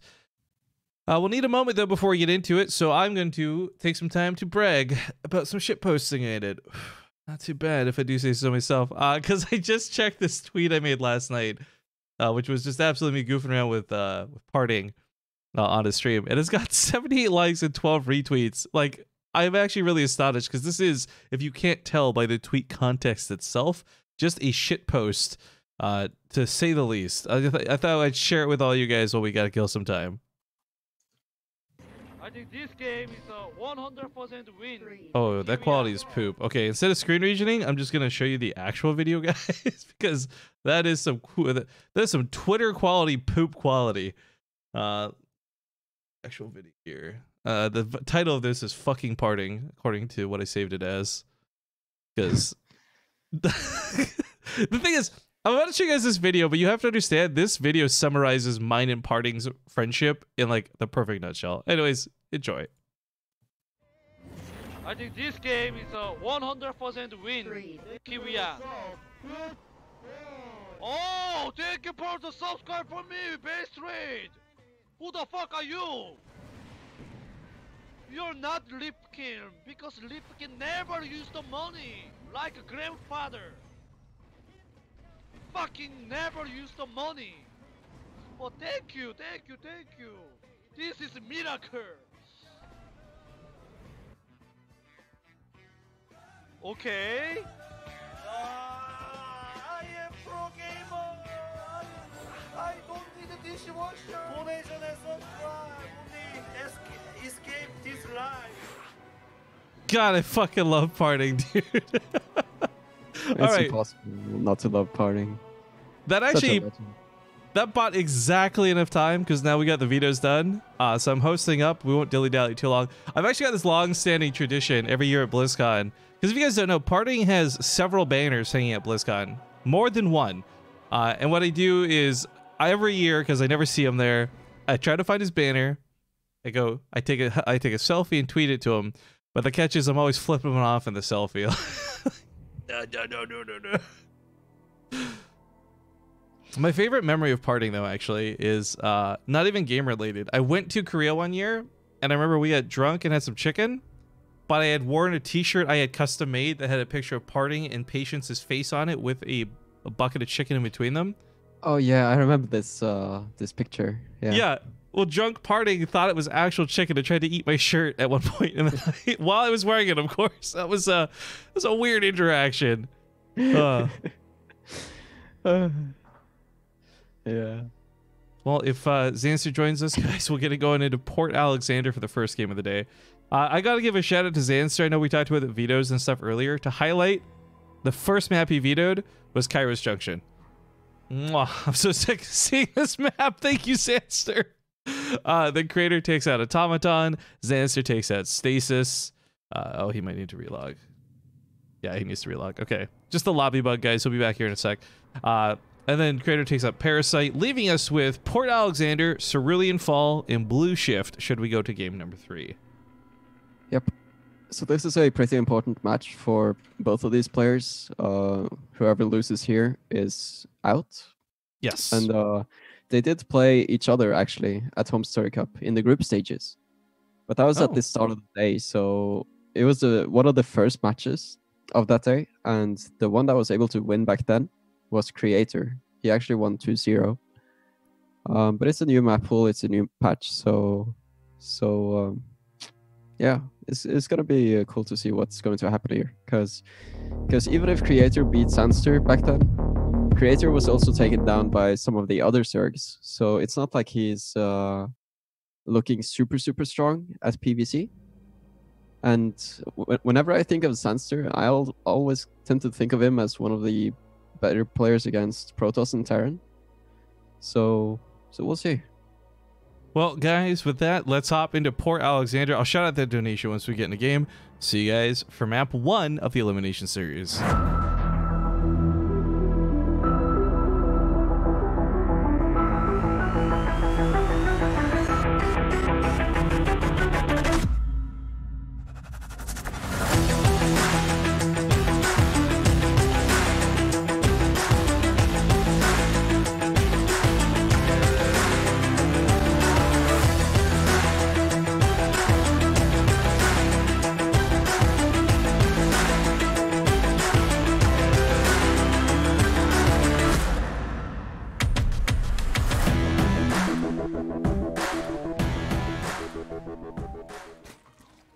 Okay, folks, welcome back. To kick things off, thank you for the $5 from Roy Kyle. Dude, every time you write this, I try to sing it and I fuck it up, so I'm just going to read it this time. On the 4th day of Solstice, a true fan gave to me 4 cannon rushes, 3 proxy racks, 2-minute ads, and a tier 3 monthly sub. Thank you so much for the $5. Let's hop in a game. Spawning here in the bottom right side, we've got our blue Zerg player. It is Psystorm Gaming's Zanster. And here in the top left, playing for Jinair, it is Creator. Oh, and I'm seeing some of those Korean stutters. Sorry, guys, in advance. It's the server-related thing. Can't do anything about it. Just please endure it alongside us. But we haven't talked about the sponsors all day, so while we watch this stutter a probe into the base for scouting. Gotta give a big thank you to Ting and Hover for making this tournament possible. A lot of you guys know about Ting. We've talked about them a lot over the last few days, so I want to take a moment to instead talk briefly on Hover, because Hover is something anybody in the world can use. Ting, as great as their services are limited to the United States. Hover's all about domains and websites, guys, so if you want or have a website, you gotta go register a domain for it. Hover's the way to do it. If you go to hover.com/BTTV, A, you support the tournament. Ooh, some bits! Damn! A, you support the tournament, but B, you'll get 10% off of any purchase with that URL because, of course, it's our promo link. So thank you guys in advance for anyone who wants to support. However, 1,000 bits coming from Jimmy Needles. He says, I always thought you were rapid tier casting, but here's to actually being good now. Oh, I'm going to say thank you, but reluctantly, because I like rapid, but I know how people feel about him. So thank you for the bits. I guess the quick questions here while we get into game. For Roy Kyle and Jimmy Needles, do you guys want me to place your Christmas ornaments up on the tree or throw them up on the tree? Your choice. Now, Snoot... Hello. How do you feel about Zanster's ZVP? Oh no, like I said earlier, I think it's very good. Like he plays it a little bit like what we saw against Tasia earlier, that he likes to expand a lot, spread a lot of creep, have a very strong economy, and if he gets into that kind of comfort zone, I think he's a very, very strong CVP player. Yeah, I was actually going to mirror that to his way of playing versus Terran. Like, I'm trying to leave the creator element out of this for a second, right? We're just talking objectively, guys. And I think Zanster, if he gets to play his macro strides, oh, dude, he's terrifying. But as we saw in the series previous, he was killed too early to get to that point, and that's kind of what you have to do against a player like Zanster. Adept going in here, going to see if it can maybe get a drone. Yeah. Free damage, boys. Free damage. Feels good, man. Although, might not be so free if he loses it. Yeah, it takes a lot of damage on that one. You kind of want to keep it healthy. It helps a lot when you try to take the third base later. But he got a decent amount of damage with that one. And a little bit of scouting also. Phoenix first into Oracle. This is some very, very standard CVP that we're seeing here. Yeah, the Nothing scary out thing... of the ordinary. The scary thing is, like, right now is when the timing goes down to swap things out. Overlord dies. Maybe it's a second Stargate. Maybe it's Robo at the front. Zanster won't know for a little bit of time, which is a little unfortunate for him. But Civmaster999, thank you for the 4 months. He says 4 months of StarCraft 2 comfort. Hell yeah. It looks like Roy Kyle wants me to place his ornament on the tree, and Jimmy Needles wants me to throw his. Gotcha. We'll see if we can knock some people off for you. I feel like it depends a little bit on the type of ornaments that you're putting up on the tree, right? You don't want to throw the fragile things. Oh, I do. Hardwood floors are easy to I clean, guess it Snoot. depends I'm on not the too person, worried. right? Some people just want to break the ornaments. Some people want to see the world burn. All right, well, we'll do the ornaments after the game, of course, guys. No, they don't go that far. They just want to break the ornaments. And that's it. I have so many on the ground, dude. I can't wait to take a picture of it. My ground is more decorated than the Christmas tree at the moment. Oof. All right, what is this? We got Triple Gateways following this up. Templar Archives. So, I mean, even if it's a later Archon attack, this War Prism and Archon combo can do so much. I know he's not playing this game, but Zest is someone who is a pretty good proprietor of this build and can show just how strong it can be. But Mana has also been showing a lot of really great War Prism Archon usage lately, too. Yep. I mean, this is the bread and butter CVP game. Like, this is the typical. You don't really get it much more standard than this. Roach War in response also, so Zanster is going to make a couple of roaches. A little bit of action here in the natural. A big stasis actually going off in the natural of Zanster. Got a few drones. Well, maybe not that big, but it's a bit of mining time lost. So I feel like Creator has done fairly well with this Oracle and Phoenix. He hasn't lost any of them. That's very huge for the game just later on. He has the Oracle still. Can use Revelation at any time. No. The only thing that's building right now are Overlords. Uh-oh. Yeah, he needs these roaches to come help out as quickly as possible. This counterattack's not going to kill the Adepts either. Keep those drones alive. Keep them to the side. Queen now backing away. One in the sky. If they can pick up that War Prism, that'd be great, but he knows that's not going to happen. Sacrificing these units. just begging, praying to buy time till the roaches are out. I wish Creator just warped in a sentry though and force field of that ramp, to be honest. Yeah, that could have been a lot of Protoss fun, as we like to call it. But for now, it seems like he's not going for that option, just playing it a little bit more safe. This Archon is on a mission. Dude, that Archon really wants the drone kills. Oh, nice second shot. And the War Prism is helping out also. And not a single Archon falls. This is some very good trading by Creator here. Yeah, 525 minerals lost. What is that even? 4 Zealots and an Adept versus... 40 drones going down. But we also have to keep in mind how heavily Zanster actually droned behind this. So even if he lost 14 drones, he still got quite a lot of drones still. He's going to be at 66 after this, with the Spire on the way, which is very good. Has a lot of gas in the bank, but... Basically, it comes down to this not looking as bad as it does. Yeah, but I still feel like Creator has a decent advantage in this game. But you never know, right? Roach into Muta can be very, very scary if the Protoss is not prepared. Muta in general is in a funny spot right now, because, I mean, Mutas haven't been touched since, like, what, Heart of the Swarm was, like, the last time I think they got any kind of balance or nerf. Look at the natural. There is a Phoenix there, and it did see the Spire. So Creator knows right now that Mutas are an option. Yeah. The question is, how is he going to respond from here? Well, starts Phoenix production up is one thing. Chrono boosted out is another. Yeah. I'm sure a couple stalkers warped in should be able to lock this down. Even a cannon in the mineral lines. Yeah, I was watching this from Creator's point of view, and he was like checking all over his bases, like one by one. And then I was watching the production tab, and the forge was about to complete. So he was just waiting for that forge. And as soon as the forge was done, he was just like bam, bam, bam, one cannon in each base, and making more Phoenixes, getting the upgrade as well, just playing the longer game here. I'm glad he solidifies it like this, but look what Zanster's doing too. This is really old school. He's going for Corruptors. Not many, but just enough to soak the Phoenix shots so the Mutas can, be on the other side of them. This is wow. This is taking me back. With names like Creator and Zanster, this does feel like a nostalgia game. Yeah, this is so old school. This type of CVP that we're watching here. Ooh, damn! We just had a new top donation coming too.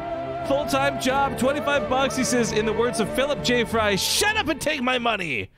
It's a great quote. All right, brother. My favorite Fry quote is like, "No, I'm doesn't," when like Lilo was calling him stupid or something. Well, the scary part about Muta Corruptor is that, well, Creator wasn't making just mass Phoenix to deal with the Mutas. He was making Phoenixes and then going into Immortals. So he's also investing a lot into ground, and that's where the big surprise comes in from Zerg, right? Well, you kind of show roaches into Muta, but then you make Protoss think that maybe it's going to be more roaches, but then it turns out to be mass Muta Corruptor, right?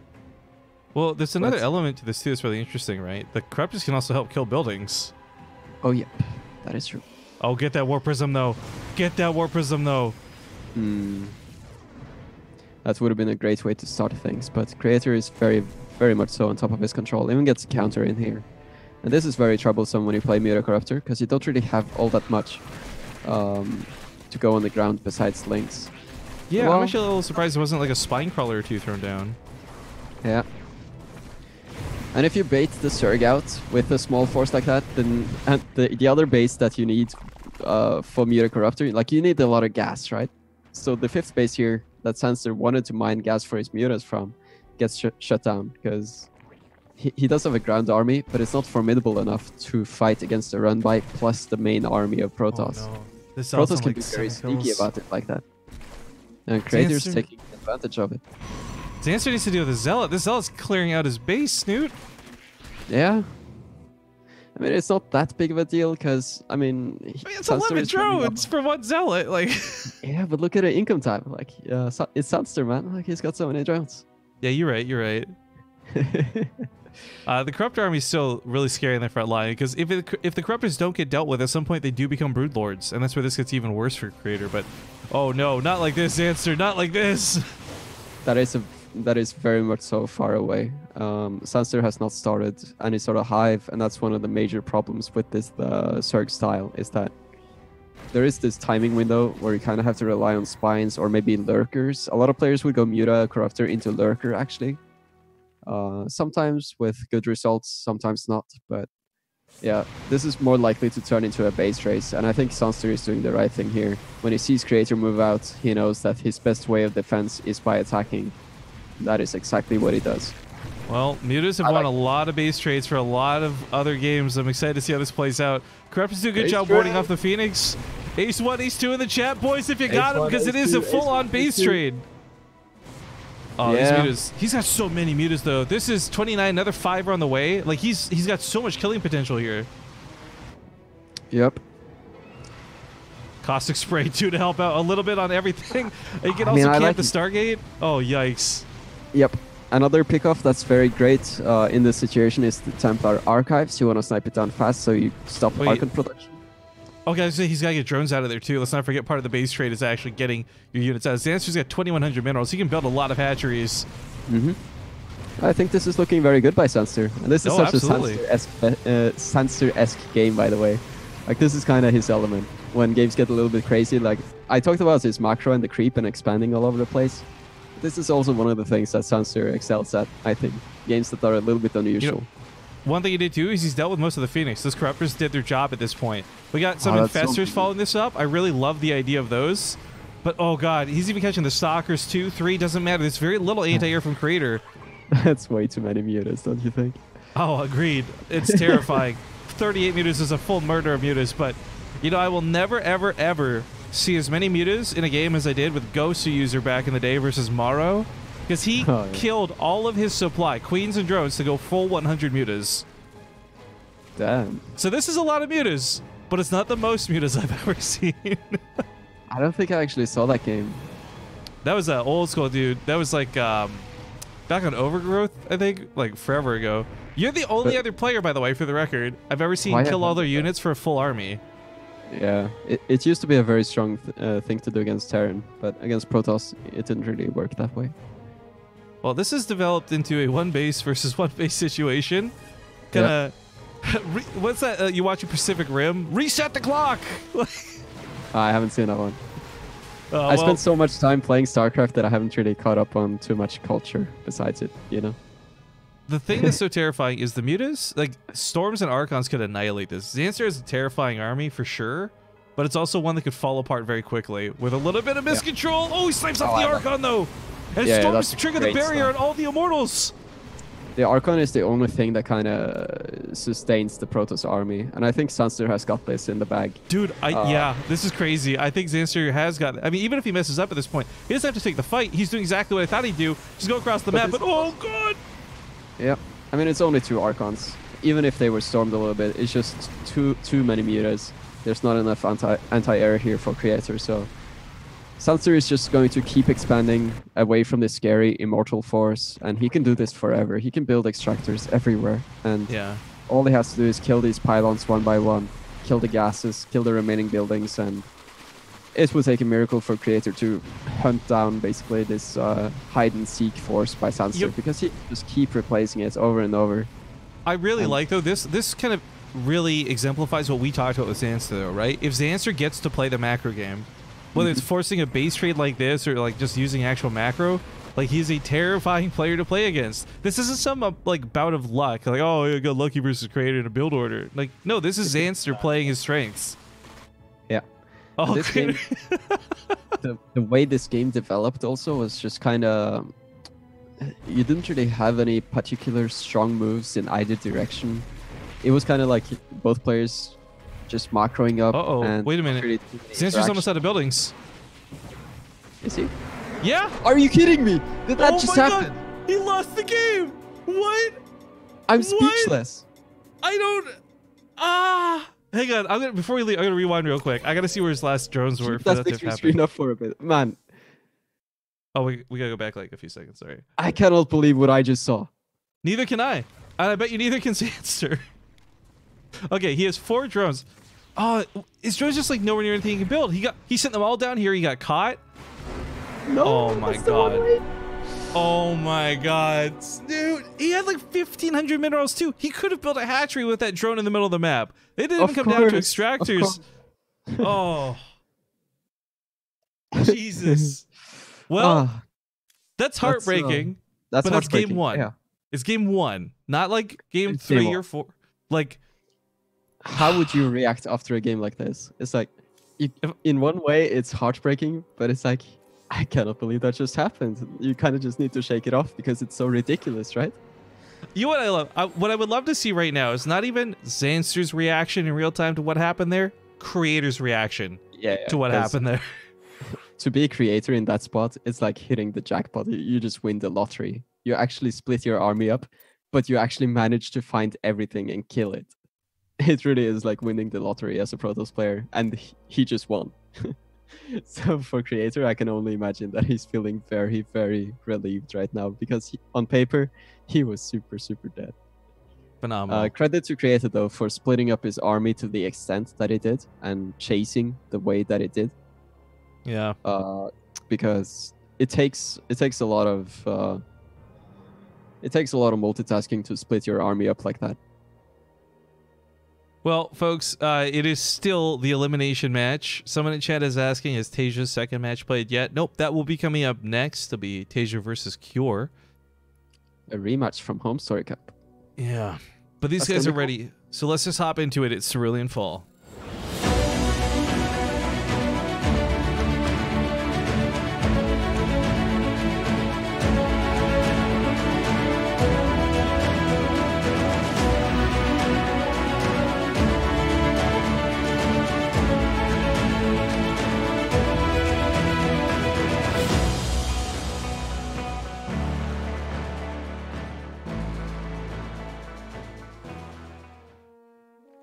All right, folks, we're back, and I guess some people are a little confused, and I'll attribute that to the fact that we are on the front page. So hello and good morning, StarCraft fans. Don't be shy to ask questions in the Twitch chat.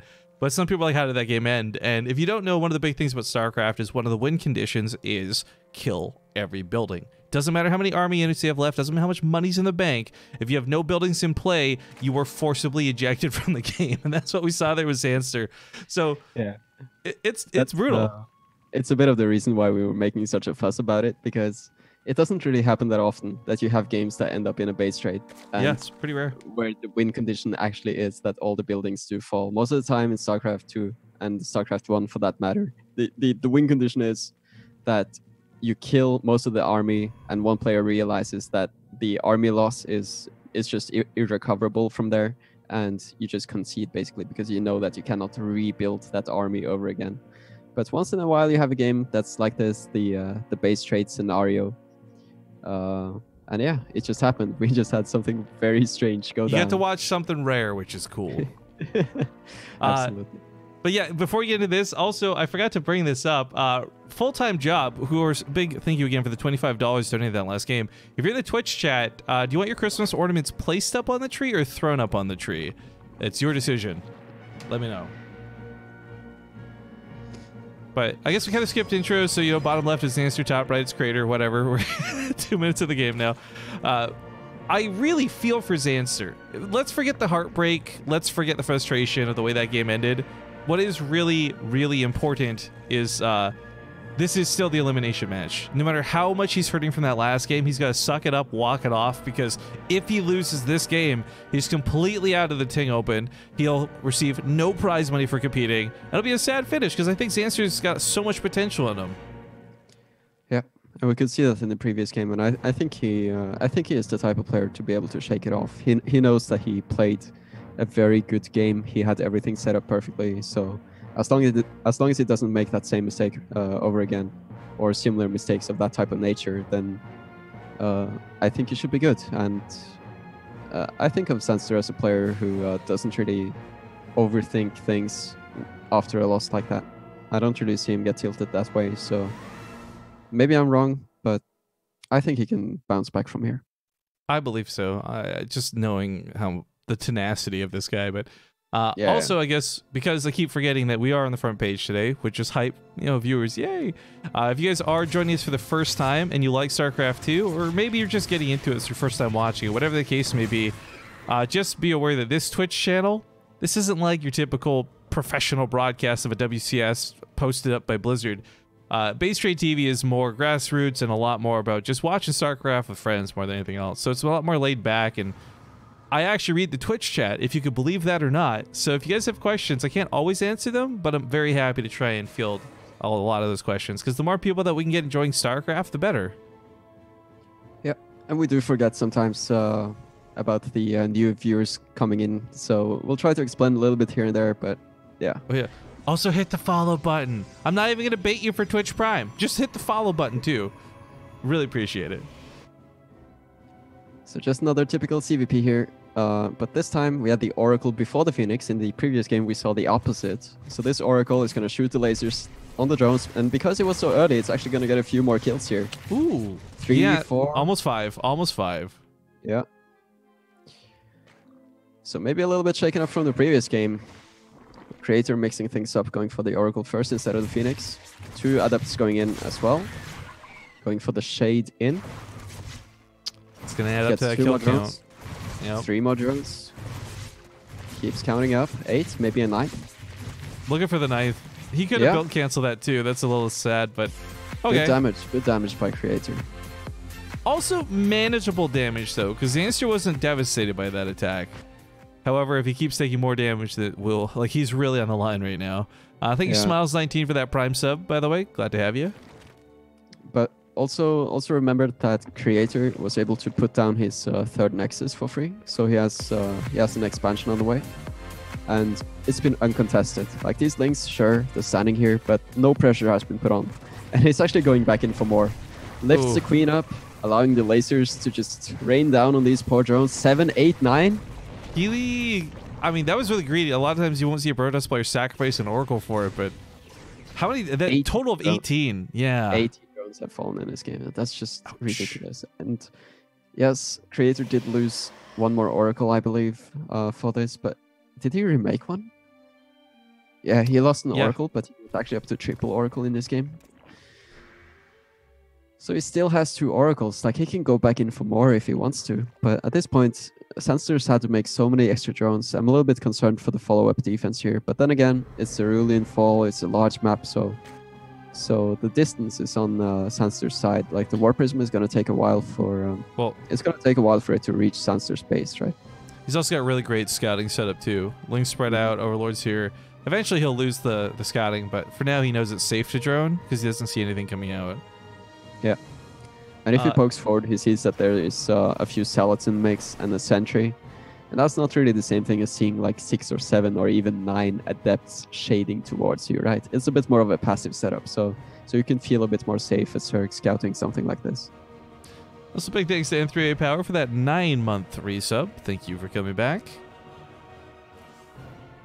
Yeah, the Roaches weren't that impressive last game, but they were a pretty important aspect of the game. I like that this time around, though, he'll be pairing it up with Hydras.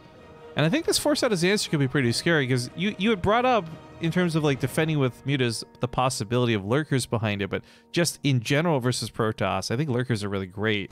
So the fact that Zanster will have that as a maybe option this game, I think is already looking a lot better. Yep. And of course, Zanster has been able to drone very, very hard behind this. He's done a great job replacing all of the drones that he's lost. So even if he's lost a lot of drones, he still has been macroing pretty well. Yeah, like we talked about earlier, like these Oracles just going back for more. Loses one of them. Greedy. That could be a little bit nasty later on. If Zanster goes for lurkers, for example, detection-wise, it's always nice to have a very high Oracle retention. Yeah, Revelation, Stasis Traps, they all play out very well for later on.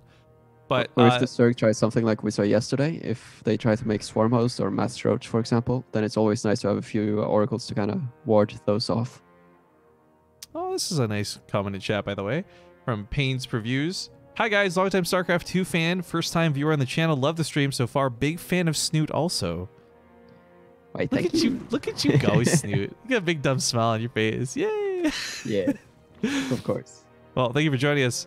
This is, I like the, I'm not even sure I want to call this aggression. It's like faux aggression. Zanster knows he's not going to kill a lot with this, but maybe pick off a probe, snipe a pylon, patrol the map, catch run-bys. I like being proactive with the Roaches.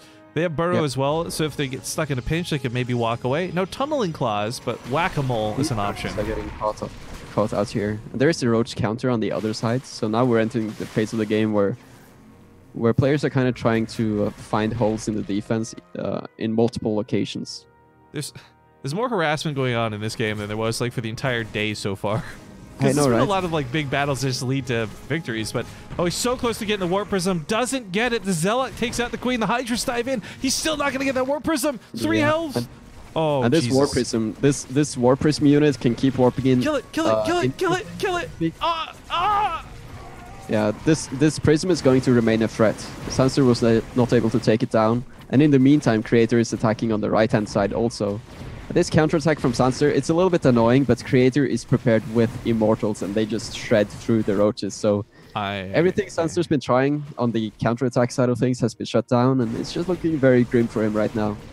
Creator just playing this out very, very solidly, just using the Prism. Well, nice burrow here by Zanster. This is quite annoying.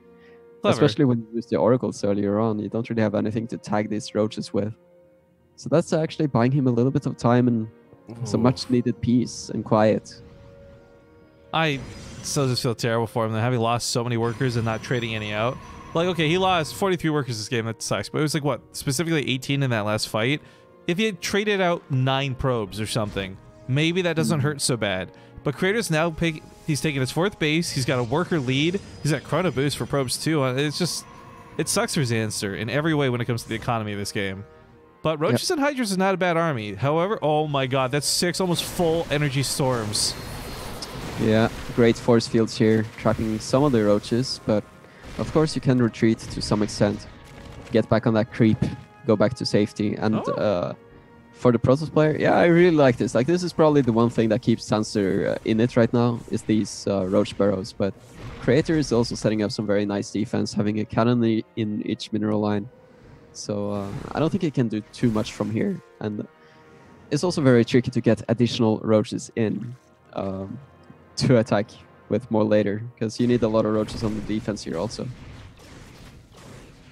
So it's a little bit tricky to get more counterattacks set up right now. Right now, Zanster just needs to hold on a little bit longer for the defense. It's tough though, man. I don't know if he can. I like the idea of the Infestors, but they don't have energy to do anything right now. He wants to land that fungal, not waste Infested Terrans, but the game's getting desperate. He's going to lose his army. Very brutal storms going down there from Creator. And GG is called. Creator takes it 2-0 with a very surprising win in the first game. If you just tuned in, then do watch the VODs for the first game here. only to see what happened in that one. It was a very special one. But this one, a little bit more straightforward. A lot of drone clouds going down from Creator at the start of it. In all sincerity, in any other world out there, we should, by all rights, be going to Game 3 right now. I agree, for sure. But that's a little sad. But that's how it goes sometimes in StarCraft 2. Sometimes things don't necessarily play out the way that you would expect. No, but this actually leads to a very important detail for the actual tournament itself. This means that no groups will be playing the round of 16 before Christmas.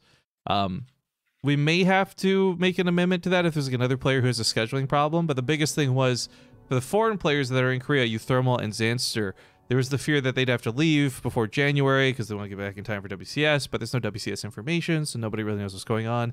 And side note, people have been asking me, I have no more information than you guys. I don't know what's going on with WCS 2019. I don't think anybody does. I know that they were working on it. That's it. Anyways, the point is, with Zanster and Euthermal gone, we no longer have to forcibly play a group early. So we will likely finish up the round of 16 in early January and wrap up this tournament in total before the month of January is done. So we still have more games coming up today. Here's the brackets, right? All that good stuff. Zanster sadly gone. Farewell, not forgotten. And Creator moves on to the group finals. Next up, though, we got Tasia versus Cure. It's the winner's match. So we'll see which of these two players makes it into the round of 16 and which of these guys falls to fight Creator in the group finals. I, however, owe some people some balls. Now, I think Roy Kyle wanted his ball placed nicely on the tree. So I'm going to do you a favor, my guy. I'm going to place it up after because I have 2 balls here from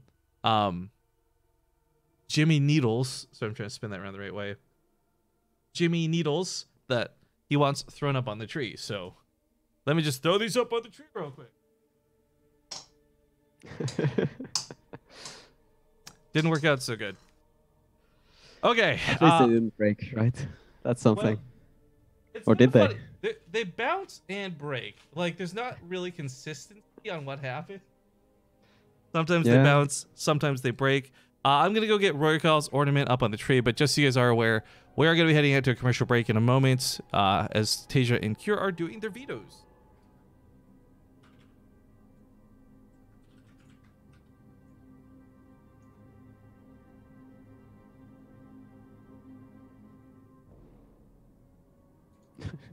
Surprising amount of difficulty hanging that thing up on the tree. Okay, guys, thank you for joining us. We've got 2 best of 3s remaining at this point. Jovia Loxus says, how do we get ornaments? 500 bits or $5. I will either place it up on the tree or throw it up there for your choice. Anyways, just read the infographic down below, guys. Small commercial break coming your way. When we get back, it's the winner's match.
All right, guys, girls, ladies, gentlemen, we are back and getting into this next game. I've put my hat on in the Christmas spirit because during the commercial break, Juvia Loxer, sweet gal as she is, cheered 1,500 bits for 3 balls to go up on the tree.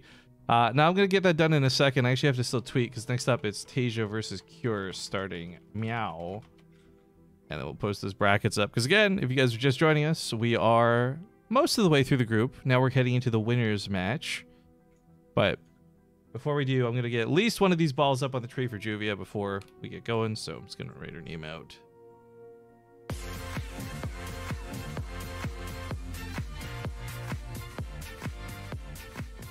Thank you for that. One sec, walking and talking here. Lord Philium, thank you for the 1 year. It says, God, I hope it's still the disco song. Anyways, happy anniversary, Rifkin. All right, here's Juvia Loxer's Christmas ball. And she wanted me to gently throw it up on the tree. Now, I don't know what that means. Should I go underhand, Snoot? What do you think? Sure. All right, here we go.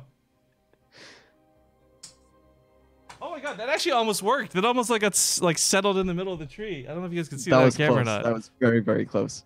All right, Juvia, I got 2 more balls to do for you in a moment, but we are in the lobby with the players, so we'll do those extra 2 balls after we're out of this game. Let's hop into Cerulean Fall. See you guys soon.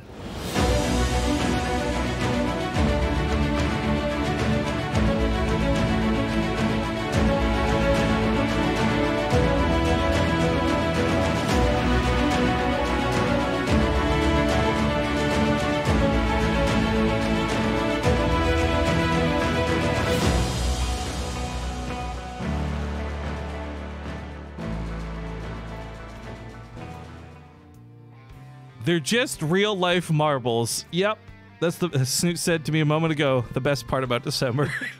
We are getting into game 1. It's the winner's match for the Ting Open. Spawning here to the top right side, we have, of course, the hype man himself, the Blue Terran, Team Liquid's Tasia. Here in bottom left, spawning as the Red Terran, it is Trinair Green Wings Cure. Now, I really like Cure's TVT. I gotta be honest, Tasia, you might just be the one to play in the finals of this group. Yeah, I know I was saying earlier that in this group, Tasia would probably be the big boss, but the way that Cure played against Tasia at the last Home Story Cup with such a clean 3-0, I think maybe if it goes the same way, it's not looking too great for that scenario with Liquid advancing in first place, I gotta say. It goes so far beyond that too, though, because whether it's new patch, new maps, you name it, like for the last year, like, well, what was I trying to say? Year, for the last year, Cure's actually had really outstanding TVT.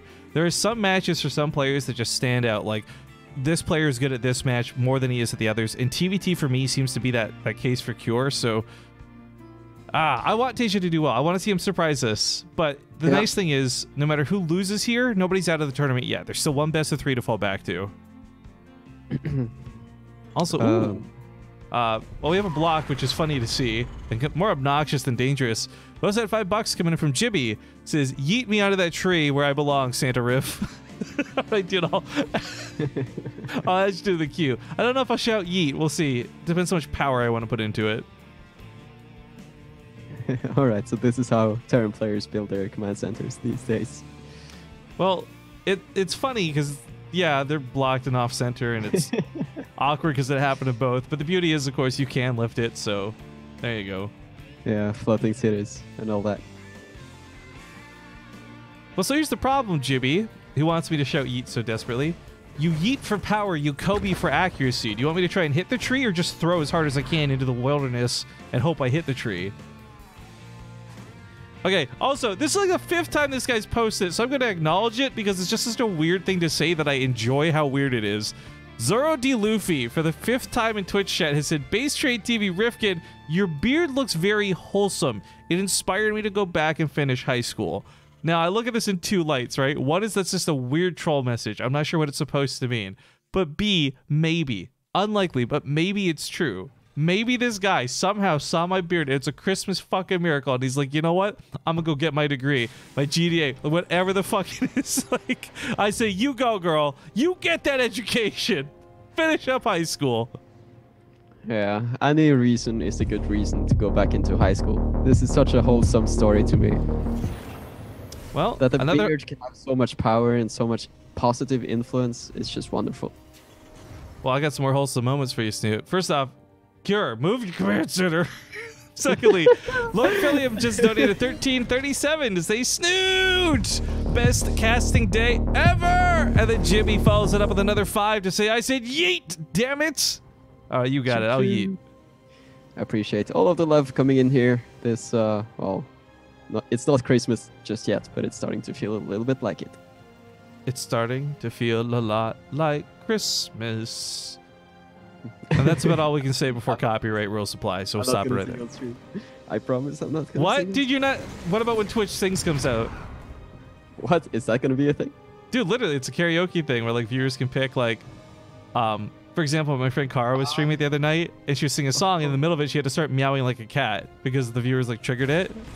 So if she said real words, it wouldn't record it, but if she said meow, meow, meow, meow, meow, like it would record it. That's the next level SingStar type of game.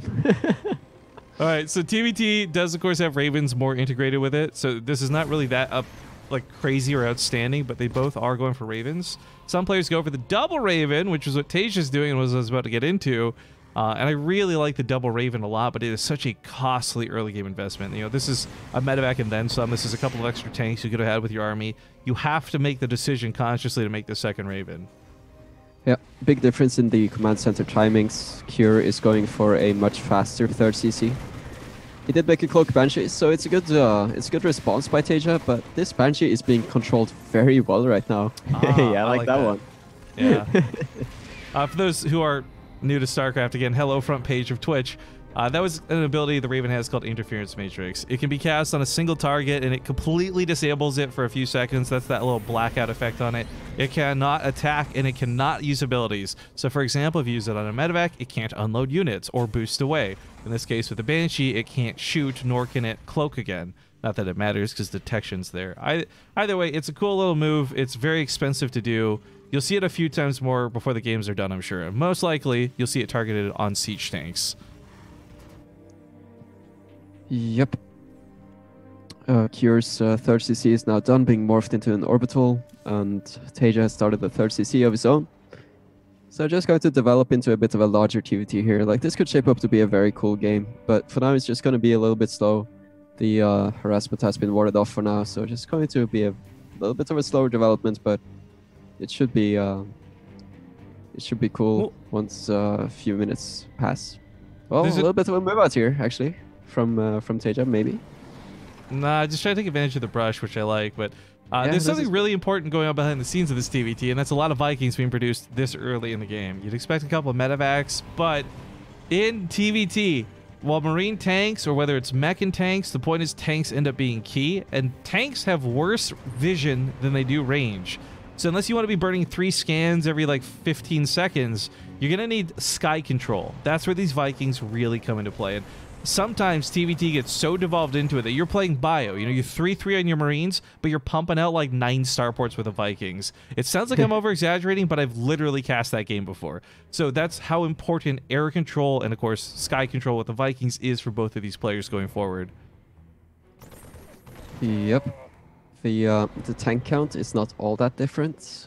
Cure has quite a few tanks at the front, but Tasia currently has 4, maybe in position? Nah. Cure was very quick there to set up those siege tanks defensively, so that's going to make it quite difficult for Tasia to push forward, but here we go. Interference Matrix on all the Vikings and the Raven, snipes the Raven. Cure just lost his full energy Raven. Wow. No chance to fight, no chance to survive. Tasia pushes in. He was saving up for that. That's why he got the Raven so early. He wanted to throw down that huge volley of those interference matrices. Whatever you want to call it. It was whatever sick you want to call it. What that just did, like, you know, okay, Tasia doesn't push in, he can't kill the base. What does that fight matter? It just traded, right, Rifkin? No, you're fucking wrong, because Tasia just won air control. There's no way Cure's gonna catch up in this Viking production for a while now. And even if it's only just 1 or 2 Vikings ahead, which actually Tasia stops production, so hold that thought, maybe he's not gonna dominate. But point is, he got a huge lead in the sky from that battle, and that's really valuable in TVT. Yeah, I mean, their armies are so similar to each other. It's just about who sieges up first and then who gets the air control. Well, now the situation is kind of flipped on its head. Like, this is a reverse. It's like a mirror from the previous fight, just without the Ravens. So there's a lot more fighting going on in the skies now that the Ravens are gone.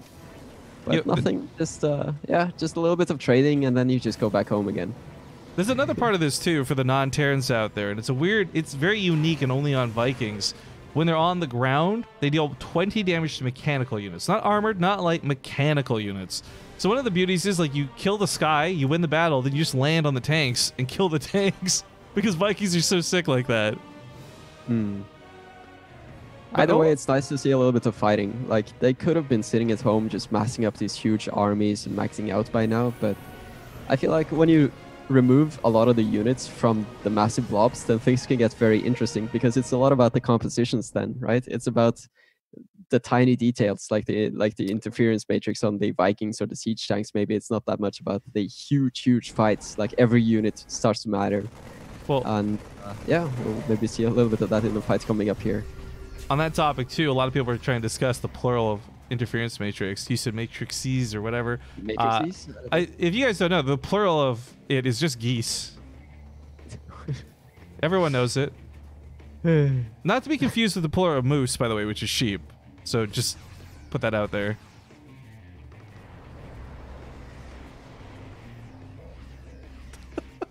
Well, as people probably can tell, I'm no expert at the English language, but I believe it's matrices. I just hope in my heart for a brief moment there's someone out there, whether it's you or someone else, that's like, wait a minute, is he serious? Is that right? Like, is that sheep, you say? What a troll. All right, this widow mine's actually in a fun spot. Not because it's going to necessarily get a big hit, but this is a pretty important pathway to take. So for Cure, this is really valuable scouting information. Of course, we got sensor towers all over the map for both players to try and see armies, and he will see Cure's sneaking in now. Yep. Oh no, Tasia. Gotta be careful. Yep. Tanks on the right side unloaded into tanks. That was dangerous. Tank advance. The Vikings going forward also. Cure looks to be winning the Sky War. Ooh. But this is a lot of tanks from Tasia. And he's got a back attack set up with the Marines. But oh, that Widow Mine could get so... This plus a tank shot kills like half the Marines. Yep. A little bit of a complex situation going down here. He saw this coming! Oh, Tasia's so good. Yeah, but still, you gotta respect these tanks. Like, it goes for both players. Like, sure, you can maybe poke him prod a little bit, but currently these tanks are holding strong on their respective positions. Yeah, you know, Tasia, I'm really surprised lost air control this game. He won it so decisively early on, but he never followed up on it. And we're just watching the repercussions of that right now. The Marines pick off the Vikings to grab those tanks. Tasia should hold here. But he lost so many SCVs pulling into this fight to begin with. So Cure's up like 13 workers right now. And I mean, we're kind of near TY numbers where you don't need this many SCVs, let's be honest. But it's going to give him a nice economic boost as he moves towards his 5th base. Tasia, with that fight, was able to end up with the highest siege tank count out of both of these players. 9 to so 4. Tasia is currently sitting at 9 tanks. That's a huge difference. Cure only has 4. So the question is, if, you know, Cure has been very aggressive with his bio and this kind of combination force, but Tasia, I think he just needs to sit back for now with the tanks that he got. Like, it would be cool if he could press it somehow, but I don't think he can. Like, he just needs to sit here. They're both coming up on 3-3-2. So, like, well, we haven't really been highlighting it. Their macro's been on point. No one's missing production. No one's missing upgrades. We have a fusion core starting up for Cure, but as much as I would love to hype up battle cruisers, I kind of hope it's for Liberator range, because the Liberators would destroy these siege tanks right now. Yeah. Yeah, Cure's been adding starports, so he has the potential to make a sky switch, and that's exactly what he's preparing right now. He's starting the advanced ballistics, the range upgrade for the Liberators, so he's finally looking to seize control over the air, for sure. Oh, is that Tasia? Excuse me. Tasia is the one who's starting the advanced ballistics, but I do believe that Cure has been making starports of his own. Yeah, he's got triple starport. How many does Tasia have? It's double? Is it 3 maybe? 3 to 4. Cure has 4, Tasia has 3. Cure's of 4. Okay, yeah. I wasn't kidding when I said you're going to see a lot of starports in the TVT, guys. No exaggeration. Cool. Also, we got 400 bits coming in from Ericon UA. Thank you for that. He says, for Snoot, bro. For Snoot, bro. Hell yeah. I'm appreciating it. I'm just sitting here mixing up the colors, you know. It's all good, dude. Oh, the colors are one thing, but like the same race, how am I supposed to tell who's who? It's ridiculous. Yeah, I just see it's the TVT and my brain just shuts down, you know. So Liberator's going to be key. It's hard to run into them with Marines. The tanks obviously out of position. It's hard to reposition them. But the sky battle's still going to be a big deal. And with Cure having a Raven, I think that's a huge advantage going forward. 1 anti-armor missile, a couple of interference matrices, anything this Raven, hell, an auto turret, anything this Raven does could win the air battle, but oh man, caught a lot of opposition. Cure loses a tank in the middle of the map. That's not fun. Yep. Tasia got the Liberator range by now, but he hasn't really been opting in to make more of them, because he sees how formidable the Viking army from Cure is, but I don't know, like, Tasia has a lot of Vikings of his own. It's 12 against 12. But it just seems like none of these players want to truly commit to winning the sky battle. Oh, I lost the Raven right away. That's unfortunate. Liberator with some splash damage. Kind of like leaving it in anti-air mode there for a bit, but we have an upgrade coming up. That'll be the first time I see this upgrade on the patch, I believe, because building armor has been combined with the Neo Steel frame. So, oh boy, we're gonna see bunkers with like 6 slots and planetary fortresses with even more SCV capacity. What a time to be alive. It's a good thing that they combined those upgrades because Actually, I really like the building armor. Additional benefit. I think every Terran player out there agrees building armor is great, but time budget, you know, your upgrades for 1-1 are so much more important, so you don't go for it. In this case, this is going to help stop a lot of run-bys. Marines won't be able to break a planetary that has armor. You'll need siege tanks for that. So Cure's outward bases are going to be really, frankly, well defended against drops and other small attacks. Tasia's really out of position. TVT. I wish I knew a bit more about TVT because I don't know shaping up. It's already a sick TVT. Yeah, this game is getting sick. Like Cure is setting up on the high ground here. Oh, and no, he has Tasia. so many Vikings. Splash damage. Boom. Oh! Every unit painted orange, but there's no way to capitalize on this. He gets blown away by the tanks. He wanted to get in there with the Marines. He wanted to kill the Vikings, but not a chance to use that anti-armor. A nice move out of Tasia, but no follow-up. It's the air control, man. Like he's got these Vikings. He's got the siege tanks on the high ground. He just has the he has the high ground. Yeah, but it's not over, Anakin. Not yet, at least. Tasia going for a little bit of a counter, but yeah, doesn't decide to go for it after all. Just retreating. Tasia's been playing this very defensively, just relying on the siege tanks to keep him in the game. And Cure's just been keeping up the pressure. And so far, he seems to be slowly but surely winning the game that way. I just want to quickly comment too. I found brand new respect for Snoot. Any man who likes prequel memes. It's a good man in my book. All right, here we go. Goes for the break. Takes out the Vikings. Sacrifices Marines. He's going to lose them to the tanks. He knows it. The problem is if he loses too much of his own cannon fodder, his own tanks might die. But yikes, the reinforcements from Cure are terrifying. Tasia just doesn't have enough to really protect this position for much longer. One Liberator from Cure is all it takes to outposition these tanks. So far, it seems like being the king in disguise is the most important. Yep. No exaggerations. We have 9 starports in play total between both players, by the way. 5 for Tasia, 4 for Cure. What if you make a Thor to shoot the Liberators? It's a great idea in concept, but the Thor got hella garbaged with this patch. Yep. You just kind of need to somehow catch up in the skies. Well, like, this is a lot of Vikings lost for Cure. Yeah, that's a good trade, but the problem is Tasia still lost the base. He still lost 15 SCVs. Yeah. Like, he's falling further and further behind. Cure's pressure is actually doing things. He killed the base on the right, and he's been trading very well. Like, he's expanding on the left. Yeah, it's kind of weird. How do you attack into a Terran? But Cure is making it work. And it's mostly just in one place too. He's doing trades like these. Well, that's a bit of an awkward one, but it gets the job done, right? Because he's so rich. Maybe? Friendly fire almost killed some of those tanks too. Yeah. Maybe it went a tiny bit too far with that one, but if you look at the supplies, it's very much so in Cure's favor. He can afford to be a little bit wasteful because he has so many bases, he has so many SCVs. Yeah, Tasia doesn't have that type of luxury, so... He's almost doubling Tasia's income. Like, that is just crazy, but... I'm gonna look at the units lost tab here for the first time, and I'm really curious what that Viking count's gonna look like. 45 Vikings have died for Cure, 30 have died for Tasia. This is really interesting because it kind of highlights the cost efficiency of both of them playing with Vikings. But that building armor is serving well on this planetary. Almost so this feels like it's not taking damage at all. Marines get blown away. Tasia won't be able to kill this base. But the reinforcements from Cure are going to be here in time. So this planetary might be sniped, but I don't even think so. GG. GG. Oof. That was a good game. Map 1 goes to Cure. I suppose this is the type of game you want to study if you just want to see how to play with the worker advantage and to just kind of methodically dismantle your opponent. This is kind of it kind of reminds me of what we saw earlier in Cure versus Creator. Just kind of it's the type of thing that he does when he plays. He very rarely goes for 2 base all-ins. It's always 3 base into some sort of macro play. And then he just kind of slowly dismantles his opponents. Like, Cure is scary like that. He's like a robot. Not exactly the way Innovation does it, but still, he's got a kind of eerie way of just beating people.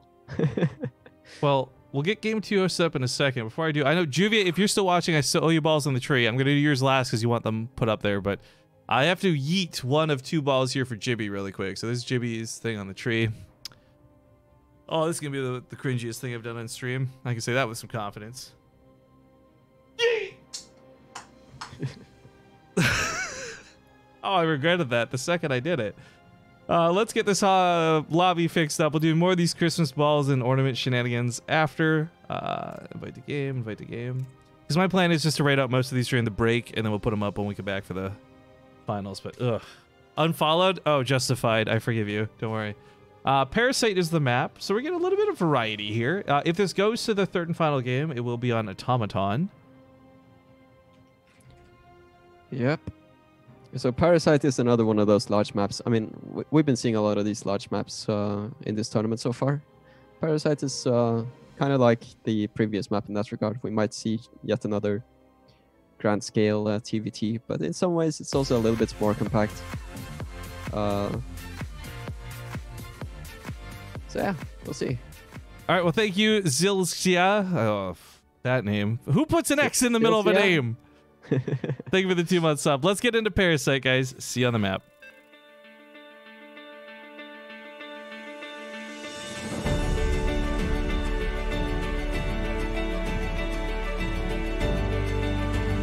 Just kidding. Cure asked actually for a second, and good guy Tasia hopped out of the lobby upon the countdown, so we will need another moment. So let me, I'm just gonna go ahead and get another Jibby ball out of the way. Just get the worst balls done first. Actually, I will say this is kind of an okay way to fill downtime instead of like, so tell me your thoughts on TVT, Snoot. No. Instead, we got another Jibby ball. We're going for another yeet. We're gonna try to knock a Christmas ornament off the tree if we can. Yeet! Unfortunately, no. Another one has not fallen. But those are the Jibby balls, so thank you, Jibby, for your donations today. I owe Juvia, I believe, 2 more balls, and then Lord Philium, should you love to claim them. I got 2 Christmas ornaments with your name on it. I just need to know whether you want me to throw them up on the tree or place them gingerly, gently, like a pussy. I was about to say, throw. I'm kind of excited to see one actually stay there, right? That's what it's all about. I mean, at some point, it's got it. There's just so much shit on the floor. It'll pile up, and it'll like become its own like pile of ornaments. But guys, while we are waiting for these players to ready up, quick nod to the subscribers and the Patreons out there, because if you guys like these games and you want to get your hands on the replays, we don't share these replays out publicly, but we do share them specifically with our subscribers on our Discord, or for $1 cheaper than subscribing on Twitch, you can support our Patreon over on patreon.com/BaseTradeTV. We post our replays up there as well. I haven't posted yesterday's replays because I had some troubles uploading them, but I will be posting both yesterday's and today's packs up, so that's double replay packs for you guys to get your hands on for some good Korean groups. Curious if he's ready though, so let's see if Tasia is ready now too. And of course, if you guys aren't in our Discord is public. We have a subscriber-only section where we do the replays, but if you guys want to join our Discord, you can just type !Discord in the chat and get the link. All right, we're good to go. All right, So let's hop on the Parasite for the second time. Second game. Let's go.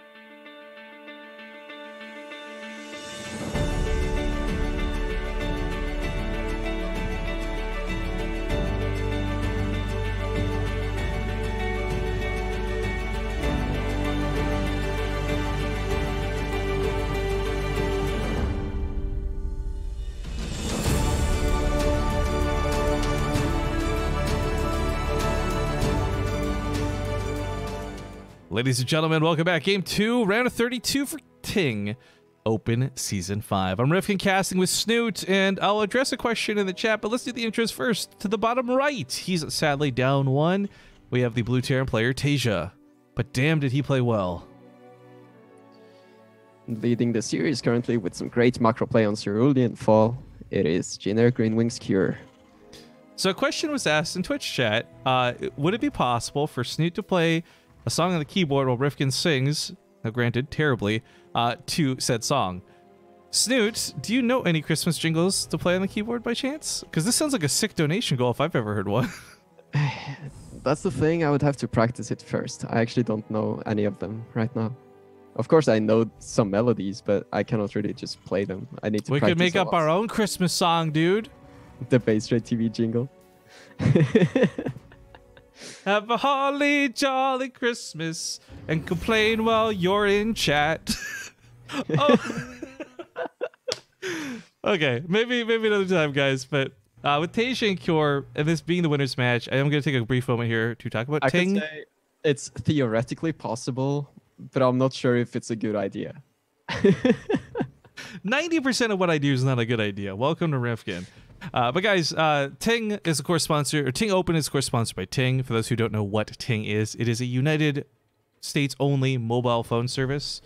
They really pride themselves on the fact that they can help you save a lot of money each month with their really cheap phone bills. Especially if you're somebody who's home often and using Wi-Fi more than you're using data, you could and should be paying for $25 or less per month, and you can do it through Ting. If you want to try that out for basically free and you're not quite sure what I'm talking about, head on over to bttv.ting.com. You get $25 in credit you can use off your phone bill or to buy a new phone on the store with. Either way, Ting can save you some money. You should check them out if you're living in the United States. And with each season that goes by, I think the goal is if we get 40 people signed up with Ting, that means another season will come, and another season will come, and another season will come. We've only just started another round of 32 like this week, and we're already up to like 5 or 6 signups, which is pretty good. So it's a month-to-month thing. It's not a contract. You don't get locked into it. It's great for trying while you're between plans, or maybe, again, it's just a better solution. Either way, guys, check out bttv.ting.com. And if you are an existing customer and you want to get 25 bucks in credit, I think Ting Jesse might be able to hook you up if you contact him later about using the code.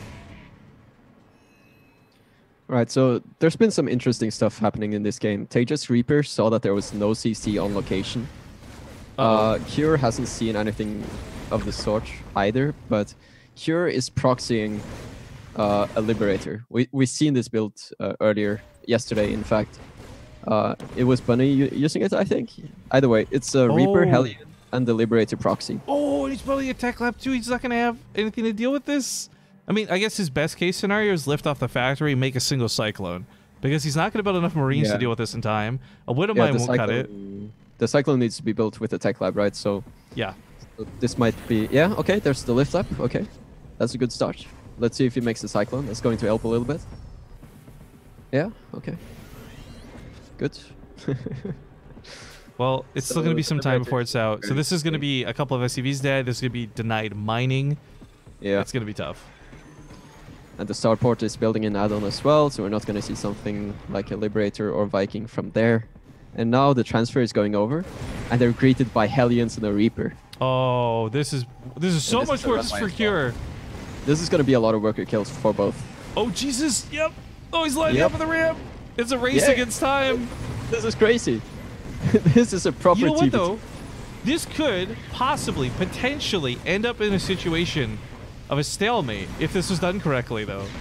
Because the Liberator can never kill buildings, right? Like, in a sense, yes. But the Cyclone is out, so I think it's actually going to stabilize. Okay, there's no way, but look at the supply. But here's the trade-off, right? Okay, Taja's got half the workers, but he's got double the command centers. Like, that extra mule is so valuable in this situation. I know. It's super good for... well, I'm not going to say it's good for Tasia, but it really is good that it does have the double orbital.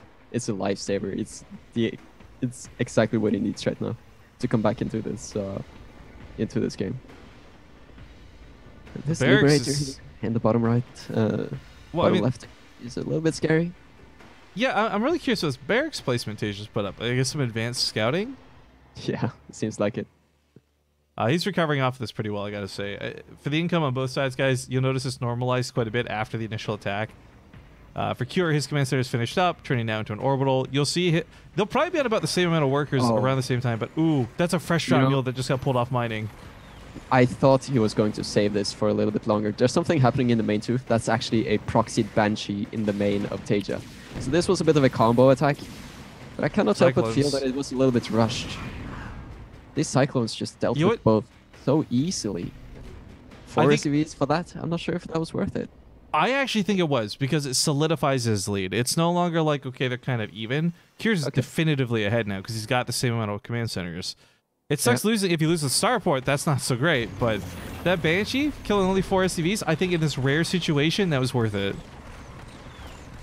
Yep. I mean, it's a tricky situation to judge, but if you look at the supply still, yeah, he's been keeping up very well. So I suppose it's a good call.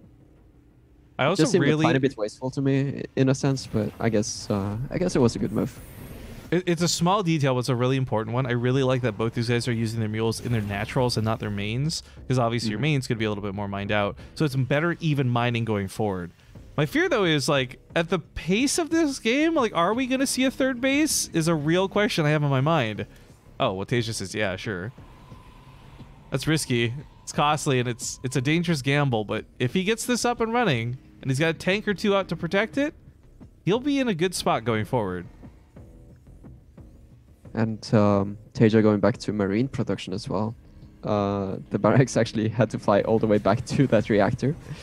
So that's a little bit strange to see, but just sticking to the marine tank Raven for now. Yeah, it was weird seeing... I like the little bait he's trying to do with this Widow Mine too, by the way. Like leaving the marine on top of it and stuff. But yeah, that barracks out here, I'm so curious what the plan was with that. Scouting's the only thing I can think of. Mm-hmm. And here we have the scouting starport. As he's building another one. I know, right? Well, let's just say that having a building at the front can sometimes be very important. It cancels. There you go. Now you got, wait a minute. I've got to start. That just happened. You know, we saw Zanster lose the series versus Creator. We watched this now. This might be a group of 2-0s, but this is like the least clean group we've had. Hey, I kind of like it. I kind of like how the games have been going today. Yeah, for sure. Super clean 2-0s all around. Oh, Raven still dies. Auto turrets are nice, though. Mm-hmm. A good reaction by Cure, I have to say. Not really a whole lot of damage being done here. Cyclone's even trying to help, but of course those auto turrets do expire. Yeah, so, it's like 7 seconds. Yep. So they kind of... That threat kind of deals with itself over time. Oh. You just need to not take too much damage while they're still up. Yeah, apparently they lost 10. I thought they were 7 for some reason. I guess I've been wrong about that this whole time. How much is it? 10 seconds. I thought it was 7. I mean, it changes all the time, right? That's true. You can play StarCraft 1 year, come back the next, and it's a completely different unit. What changes more, the auto turret or the bunker build time? Probably the auto turret. But they're both pretty bad. I guess one thing we didn't really get to talk much on, I would have loved to see more too, is of course we had Cure last game go for the building armor, and that totally affects auto turrets too, which would have been cool to see if the game had more Ravens in it. What does it change? Their armor. Yeah, it's just the armor, it's not the duration, right? No, but they also get the range benefit too from the missile turret upgrade that he went for as well. Oh. But it happens so rarely, so it's not, you never talk about it, because like, yeah. It doesn't have a lot of impact in the game. The only thing I can think of with auto turrets is playing against Happy on Vani Research Station and having Happy put it off with the auto turrets that last for 5 minutes. Happy and Braddock back in the day.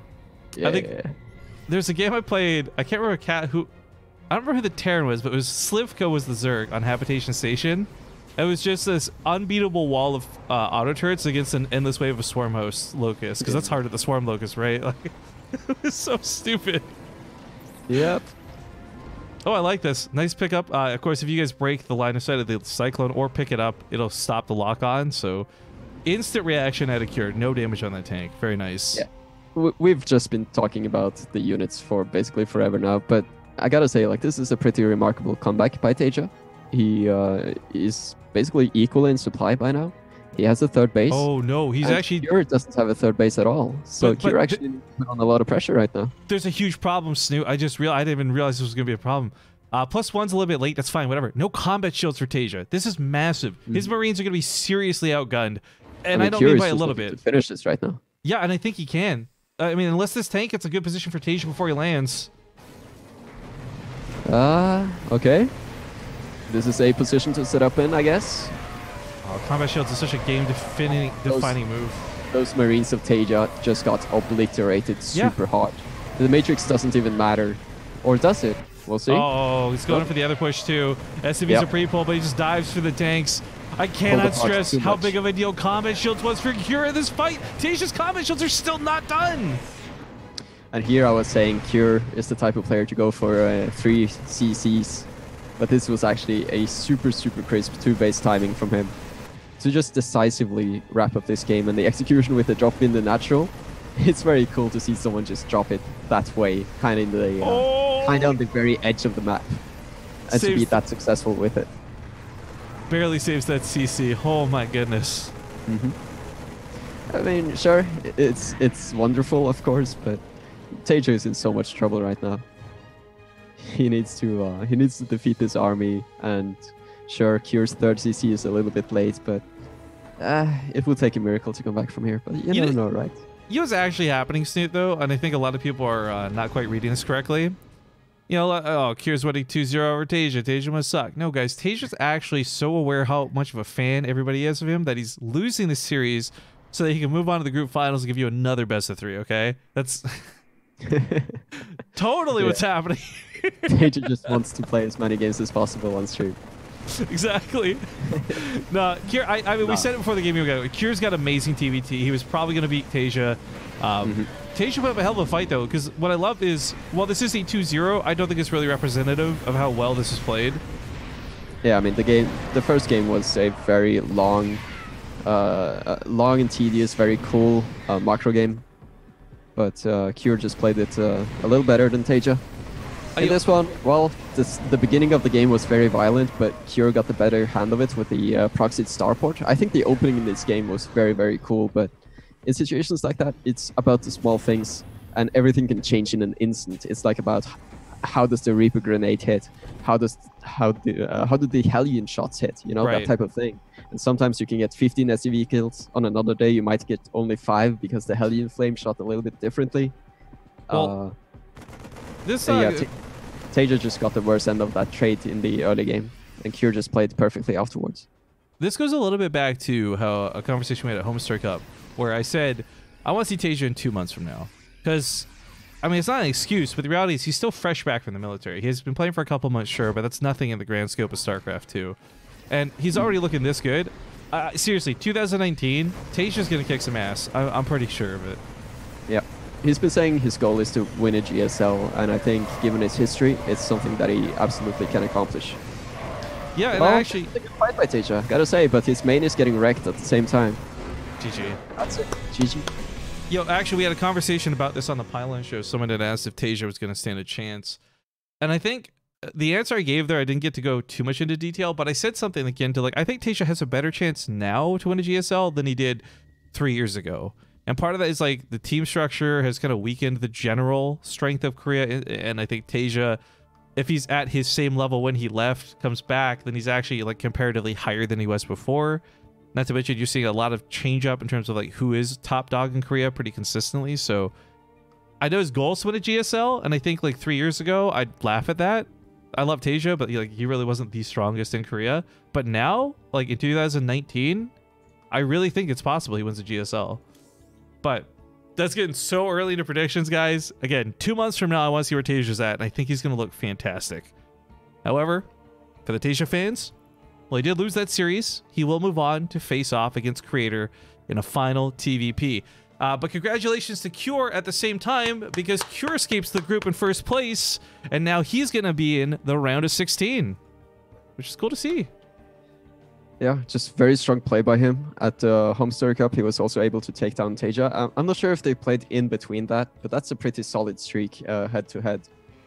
If they didn't play in between there. Like, I don't know the details if they play with each other on ladder or if they play custom games, but 5-0, that's a pretty good streak for now. And it's not like Cure was completely unbeatable at Homestar Cup either. He did ultimately lose to Innovation, 3-1. But that's Innovation, right? Innovation made the finals and just barely lost to Serral, who is the BlizzCon champion, right? So Cure definitely looking very strong in TVT. Yeah, I don't know where I'm going with this, but very strong play by Cure in this group. Definitely a lot of stuff that you can pick up on as a turn player. I think you know, just cool builds, especially the follow-ups to the Liberator proxy, the Reaper Hellion Liberator proxy thing. That was cool to see because that was a little bit different from what we saw yesterday. Yeah, but guys, we gotta go to a commercial break because we gotta move on to this group finals. It is Creator versus Tasia.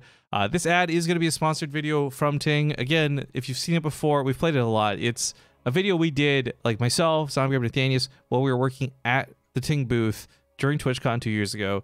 Enjoy. We'll be back in a few. And when we get back, it is, like I said, going to be creator versus Tasia.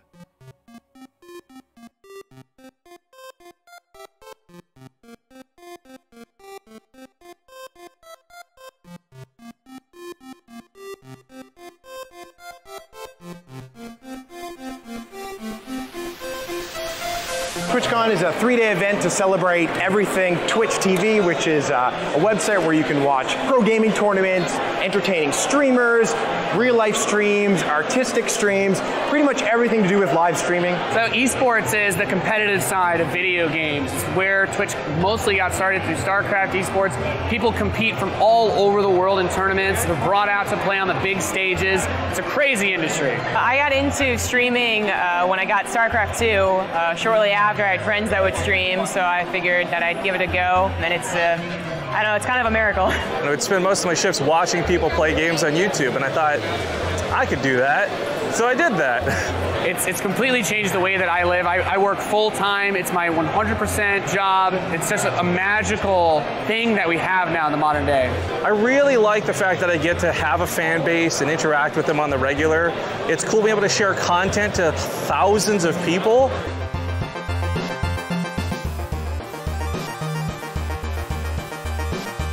So we brought BaseTradeTV here because they've been running Ting-sponsored StarCraft 2 tournaments alongside us for the past 2 years. We're like, we've never really heard of Ting, but we wanted to hear them out. So we got taken to their offices and basically planned out a tournament. It went really well, so we had another one, and now currently at the time of this interview, we're in Ting Season 4.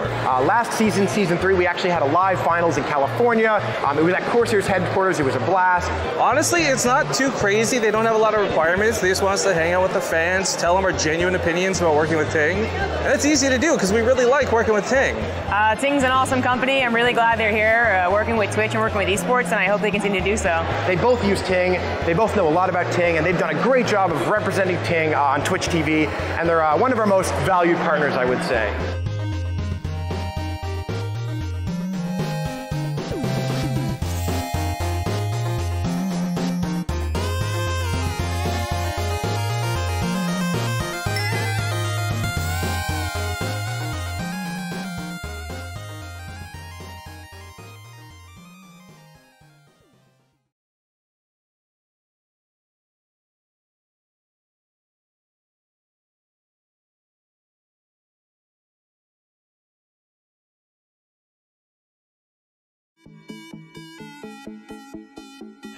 Oh shit, here we go.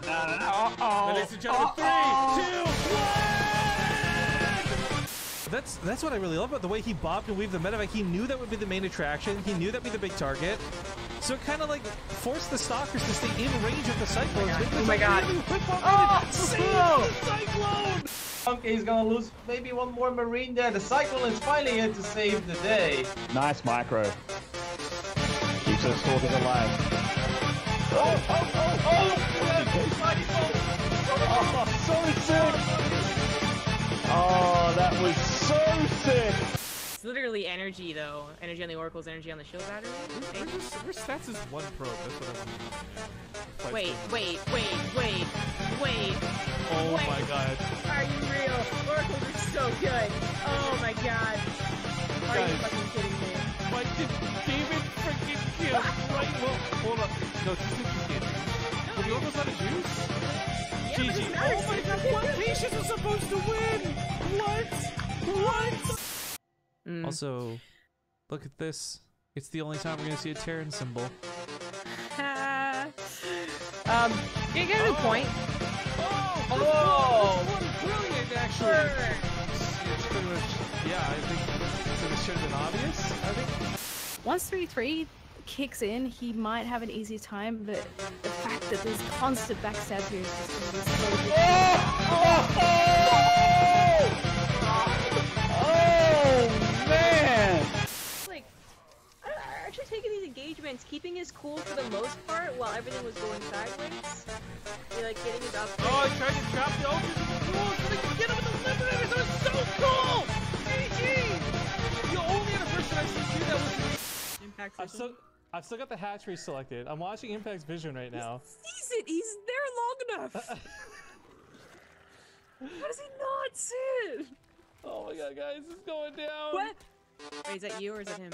No, I moved back. That's me. I moved back. Damn Sorry. it. No, it's gonna die. It's gonna die. It's 30. seriously gonna die.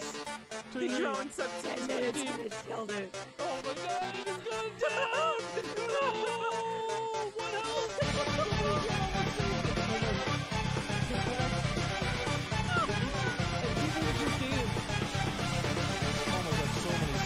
So the ghosts just have no problem sniping off the very few army supply that comes at them. But when there's 80 Zerglings behind these ultras, I'm watching these banelings. Oh, come on. Come on! Come my on! The Marines are in a spot where they could intersect this. That might be kind of what he's looking for, too. He's looking for something, at least. He's gonna see the warp prism with the Marine barely? Oh no, maybe he missed it entirely. He's not coming back. Oh no, he's reacting. He's got Marines in the main. Okay. So he's just gonna go push for the rest. Problem with this warp prism now. Oh! The disruptor is just an explosive bomb. Takes up a turret, 5 HPV. He does. Alright folks, we're back. Hope you enjoyed that little video treat while we were waiting for this to get going. We are in the lobby for the final series of the day. It's Cerulean Fall. But before we get into game, Juvia, I've got 2 balls with your name on it. Juvia, well, it's okay. I got it. I hate the way this camera works. Okay, I gotta get close. Juvia and Juvia Loxer in full. Do you want these balls thrown up on the tree, placed gingerly on the tree? What's the game plan with these 2 balls before we get going? Also, Lord Philium, I never saw your response in chat, so just kind of calling you out if you want some Christmas balls, because you did donate 13 bucks. I would love to make that happen. Just let me know what you want. She wants them lobbed up there. All right, let's do this really quick. Oh, that one wasn't even any. That one wasn't even close to the tree. That was bad. Sorry. That was terrible. Oh, it stayed! It stayed for the first time. It fucking stayed. Can you get like a close up of that? I don't know how to do guess that, dude. someone's gonna make it. Someone's gonna make it. I'm sure. I should have. My regret was not full screening the throw. Ah! That's how you throw a throw. Also, we don't have any evidence now. What is this? Oh, we had 20 bucks coming from Tezzy Wezzy. Says, have a beer on me both. Snoot, you are the reason I love this game. Rifkin, thanks for continuing to do this. Happy Christmas to both. Well, thank you, sir. I guess Tezzy Wezzy, that's some Christmas balls up on the tree if you want them, dude. Let me know if you want me to place them up there, throw them up there. Either way, I'll get your balls written out in a moment because we got to get into this game. Players are ready. Let's hop into Cerulean Fall.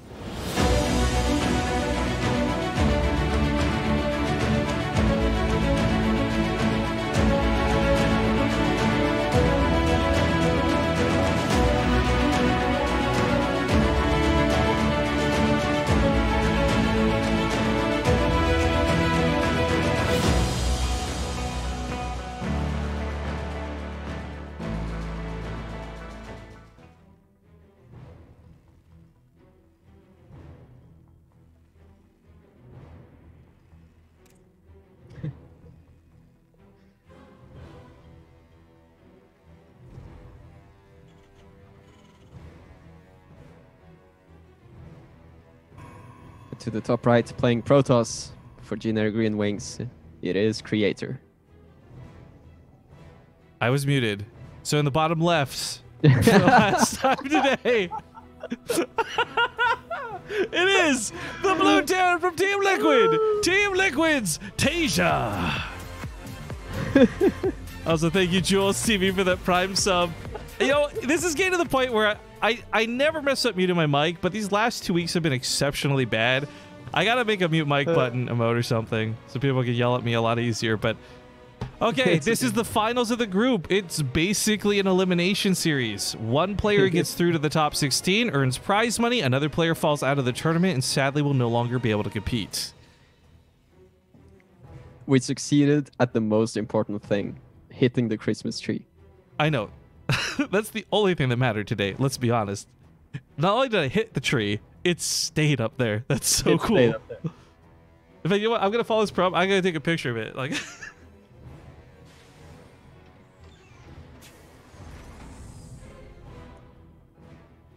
probe scouting around. Typical StarCraft stuff. Nothing of interest. Well, actually, the SUV does get the CC down, so that's a very nice start. Yeah, not have to place his CC like 10 feet off to the left, as we keep seeing happen Yeah. with that TBT earlier.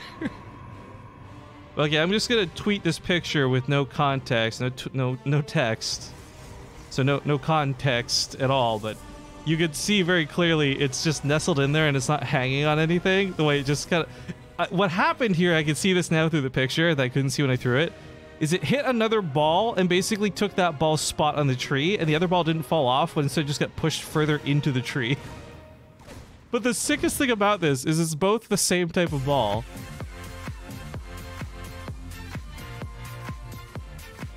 BaseTradeTV, can you work the overlay so we know who the barcode is? Wait, you can't figure out who Creato? Do you really need the extra R to figure out that this is creator? I'm sorry, I'm not trying to chastise you on this one, man, but that's a stupid thing to quit. Like, I don't even know. Every time innovation goes to a home studio cup, he just relentlessly shows up on his barcode. So they make like these special graphics just for him. Yeah, they made it so you can change the name in game now too, which is like, god damn it, just do it. Or have a second account with your hotkey set up on it that's just for tournament play. It's free. StarCraft 2 is free to play. You have literally no excuse not to do that. Yeah, but what if you need to use a different email? I don't know. I don't have 2 email accounts. You know, players can come with that type of excuse. Email accounts are free too. Well, nothing too crazy happened so far. Tasia's been trying to scout, and it did see the robotics bay. So that's a good start, I suppose. Reaper went in there, knows the possibility of a War Prism. On the creator side of things, he hasn't really been able to see too much ever since the orbital and the factory tech lab tank type of setup. But Tasia has, of course, been switching things around quite a bit. So we now see the starport there as well, making that cloak Banshee. Sneaky, sneaky. Holy shit, Snoot. It's the greatest coach of all time. He taught me how to play bio at Austin. Boss Toss MC in the chat saying, I need mod. Dude, you got it. MC, please help us shut down some of this conversation that's going down in Korean. Is that the real MC? Dude, he's got a big dick check mark. You know it's the real MC. That guy loves cock, you know, to drink. Oh, yeah. I love MC. If you guys missed it, MC and MMA at DreamHack Austin this year was like the best experience I've had in 6 years doing this. It was so fun hanging out with them and having them yell at me in broken English on how to play this game better. Yep, a little bit of pressure coming in here from the creator, but it gets shut down super fast. Bunker is up, Adept falls, and then you only have Stalkers. You need the high ground vision to be there. You need either the Observer or the War Prism to look up. And well, until that's there, you can't really do too much. So Creator just applying a little bit of light pressure, keeping some of the army at home, just in case something comes out from Tasia, something like a Liberator or Banshee, but so far nothing's really happened. Well, War Prism actually picking up the Stalker, the 4-Stalker hit squad, but you can only do so much when there is a siege tank around, so it shows a lot of respect, just backs off. Typical Banshee's stuff. coming in though, and I mean, there's not really much reliable detection. Observer. Yeah, he did make a second observer, and he did actually place it in the correct place. So that's very good play by Creator. Cloakshi comes in. There's even the observer on the other side following the Banshee in the bottom left. So it's almost too perfect. Yeah, it's almost creepy, right? But he does have 3 observers though, so yeah, he just keeps on making observers. Ooh, I don't know about this. Or something in some WCSNA, and he just made 8 observers against. Do you remember this? Pig Baby, that's the name. Jesus. Yeah, but he made like 9 observers. Right, and then he did like carriers and other weird things. Pig Baby made a weird name for himself when it came to things. Well, the Colossus are interesting. Against Marines, the Colossus are going to be great, but we saw it just earlier with Cure, right? Like, you can beat Colossus with Terran pretty easy. The thing about this push also is that it has no longevity and no real, like, desperate pushing power. There is no stim, so you can't really be aggressive with it. And there's no medevacs, so, you know, it's not like the units are going to get massively hurt unless the Protoss player actually commits, but there's no way to get out. Like, this army is very heavily invested. Yeah, kill the Nexus. In just being here. You know what's interesting too? There's no like indicator, right, that there's not stim. This is a bit of a bluff out of Tasia at the same time. This is like when Zanster jumped on the siege tanks. It's always the siege tanks that fight for. He should get it. He does get it. Okay. Man. And Is she it worth doesn't it though? Is it you worth know, it? It's tough to say. I think losing the tanks makes it a definitive no, but just killing the Nexus is still pretty nice. That being said, third CC's up at home. He's got a couple Widow Mines. He's got ways to deal with the gateway units. He doesn't right now have a great answer for the Colossus. Funny, a Banshee might just be the best answer for this Colossus right now. Yeah, I forgot the phrase that I was looking for, but at what cost? Thanks, Firefly Grave in the chat. Colossus trying to push a little bit. It doesn't have the extended lance, and well, this is a stronghold if I've ever seen one. Well, Widow Mines get taken out though, but 3 bunkers and even more Widow Mines. The bunkers are necessary, right? This isn't just a nice touch. He needs these. What I do like that's the touch. There's this depot in the middle. This really messes with the Sim City for Creator to push up, like even just attack moving, hold positioning, or trying to get units in there. That depot messes with pathing quite a bit. Yep.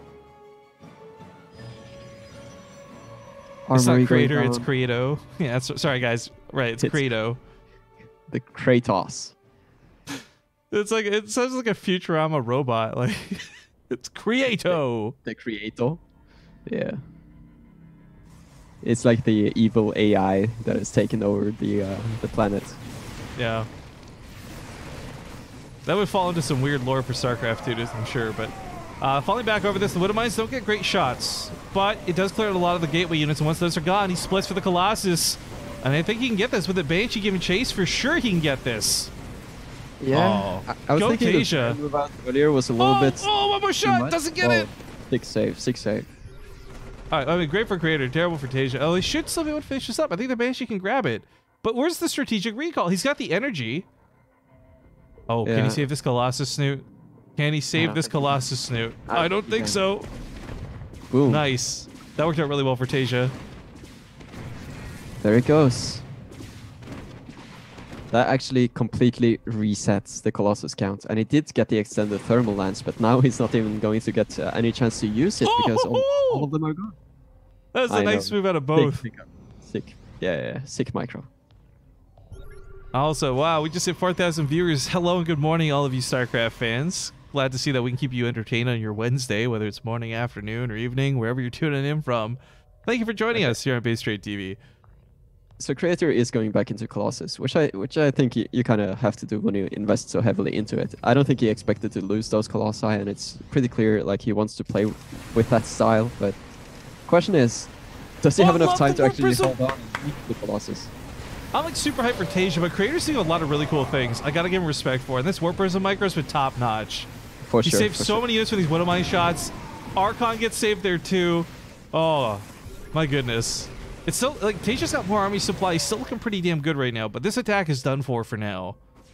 Yeah, you can tell that Creator is a lot more warmed up with the control. I still remember earlier today when, when he was trying to protect his third base against the Widow Mines, and the Widow Mines just shot all of the charged zealots, etc. Like, this is a completely different level of control we're seeing here from Creator compared to earlier today. Looks good. The Colossus is out now. Second one is going to be out soonish. +2 on the way. As long as he doesn't take huge mine shots well. Focus fire. There it goes. But he dives in really deep for the Colossus, and it costs him a lot of the Marauders. Those Immortals, let's not forget, destroy Marauders. The question is about these mines. That's a huge minefield. It's Widow don't mind, if you know what I'm saying. Yeah. Oh. Okay, wait, that last one, sorry, making that look a little more worthwhile. I looked away because I thought, okay, he's dealt with the mines. But there's one magic shot. It was great soaking with the zealots, right? But then, yeah, lost that sentry, so he loses the chance for a Guardian Shield. But still, it's a good army from Creator, I think. Yeah. Oh, friendly fire! Just killed a bunch of Medivacs, though. Yeah. Lots of friendly fire. Again. That Archon scores on health, which is not good. It's on the verge of death, but does save it. But it's not like Tasia is desperate. He has this 4th base, and, well, both players have 4th bases. It's just that they kind of seem like they want to fight a little bit, which is fine. We like a bit of action here. Yeah, the 2-2 for Tasia, it's going to let him tear through most of these buildings, no problem. The biggest threat, though, still comes from what's the follow-up to both. Like, for the Terran side, Liberators still haven't made an appearance yet.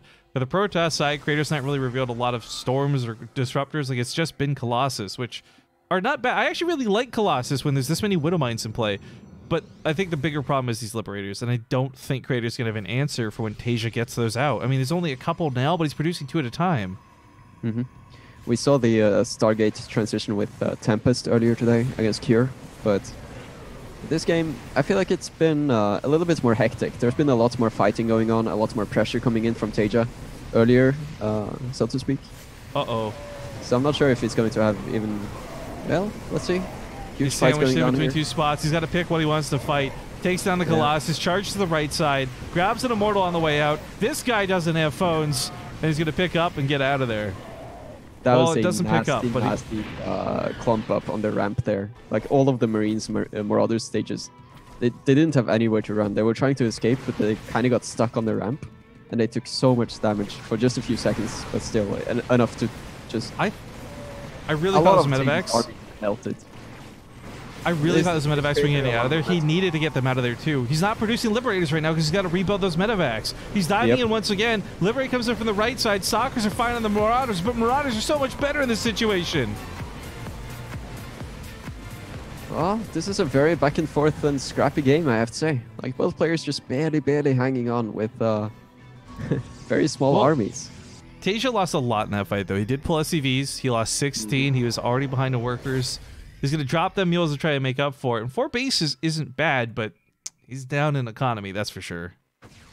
This PF is very strong right now. In these low army situations, the PF is king. You just cannot kill it with only 6 stalkers. DeWitt49, by the way, says, 55 months. Thank you very much. He says, can I get a ball, sir? And so happy to hear Snoot commentating. Hashtag more Snoot. Sadly, no, DeWitt, because the whole gimmick with the balls is it helps me generate tips for my co-caster. I love your face. 55 months is great, but it's only bits and donations that are getting Christmas balls today. I got to gamify it, so Snoot wants to come back, guys. He'd be like, wow, I got a lot of tips on BaseTradeTV. Wow, I should do this again. Wow. Maybe. We'll see. It depends on the time. Nice pick up on the Colossus. No saving that one. This is, well, actually in the Blades of the Zealots, which is a little unfortunate for Tasia diving in so deep, but continues to stim Tasia's around. army supply just exploded right now, and all of these Protoss units are fairly low tech. There's only so many Stalkers to deal with its Liberators, and they really have to focus the Liberators only. Well, Shard Zealot's doing a bit of work, but this game is a story of reinforcements. Yeah, and well, Tasia's on 3-3 as well, which is huge for this, of course. Yep. I mean, so far this game, the reinforcements and the workers have been able to save the day, but, well, this last moment here was not going to be one of those reinforcement saves. So that's it. Tasia takes this one on Cerulean Fall. That's a good first game for him, too. That was really, for me, what I'm loving about this is while we had a lot of 2-0s today, like, we're getting a lot more, like, action-packed games, which is always great. And we'll see how this one looks going into map number 2, which is going to be on Kairos. I love, by the way, Koreans English up a lot of these map names like really bad sometimes, and it is truly a guessing game. Kassois. Kairos Junction, right? Yeah, I'm hosting that up right now. For DeWitt, dude, I'm really sorry. I hope you don't feel bad, man. I still want to start making a bunch of exceptions because I love you. You're here all the fucking time. You chat, in chat, you're active. There's so many nice things to say about you, but if I start doing a ball for you, then I gotta do it for everybody. And I'm not doing balls for subs. So, much appreciated. Not hating. Just how it is. With Kairos Junction coming up, though, this is gonna be, I don't know. This map is one that I actually kind of like a little bit better for Terran, I think. Just some of the positioning for tanks you can get on this one is really good. Mm-hmm. But then we saw, like, no tank usage that game, so I don't know if that'll play a factor or not. All the previous one, it's a very large map, and I think attacking with tanks there might be a bit tricky. This is probably a better map for it. I don't know if Creator is going to play that Colossus style. Like, maybe that would be good on Kairos Junction. But yeah, like every time he tried to get up a large Colossus count, it just kind of fell apart. He was never able to actually retain a big Colossus count. Tasia was very good about sniping it, of course, but yeah, Creator probably wants to pay extra attention to the to saving the Colossi. I mean, of course, he did his best with 4 prisms and such, but yeah, we'll see. Kairos Junction is a very scary map. I think Tasia probably has the opportunity to be very aggressive on this one, and yeah, we'll see. We'll see if creator can keep up with all the pressure that Tasia is applying. Yeah, sorry guys, I'm just trying to fix a couple things here in the overlay before we get going. I'm not sure why this broke game. Because of course we want the sponsor logos displaying properly. I think I got it now, so let me just double check. Players ready. If they're ready, we'll hop into it. Again, thank you all for joining us. If you've joined for whatever reason, here's the brackets. It is the last series of the day. We saw Cure get out of the group in first place, and now we're going to find out who gets out in second. We'll see you on Kairos Junction.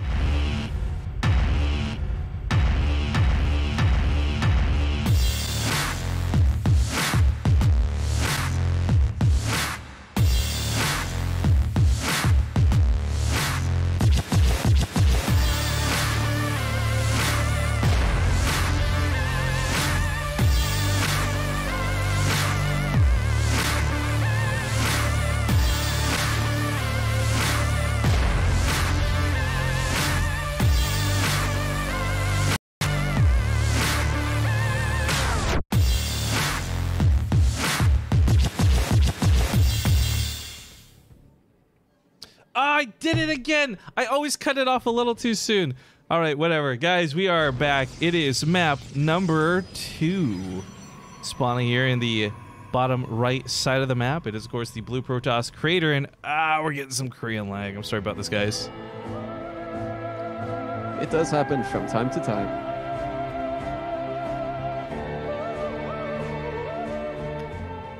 You know what? You're not going to use the music as the sickest background for the intro, dude? What a waste.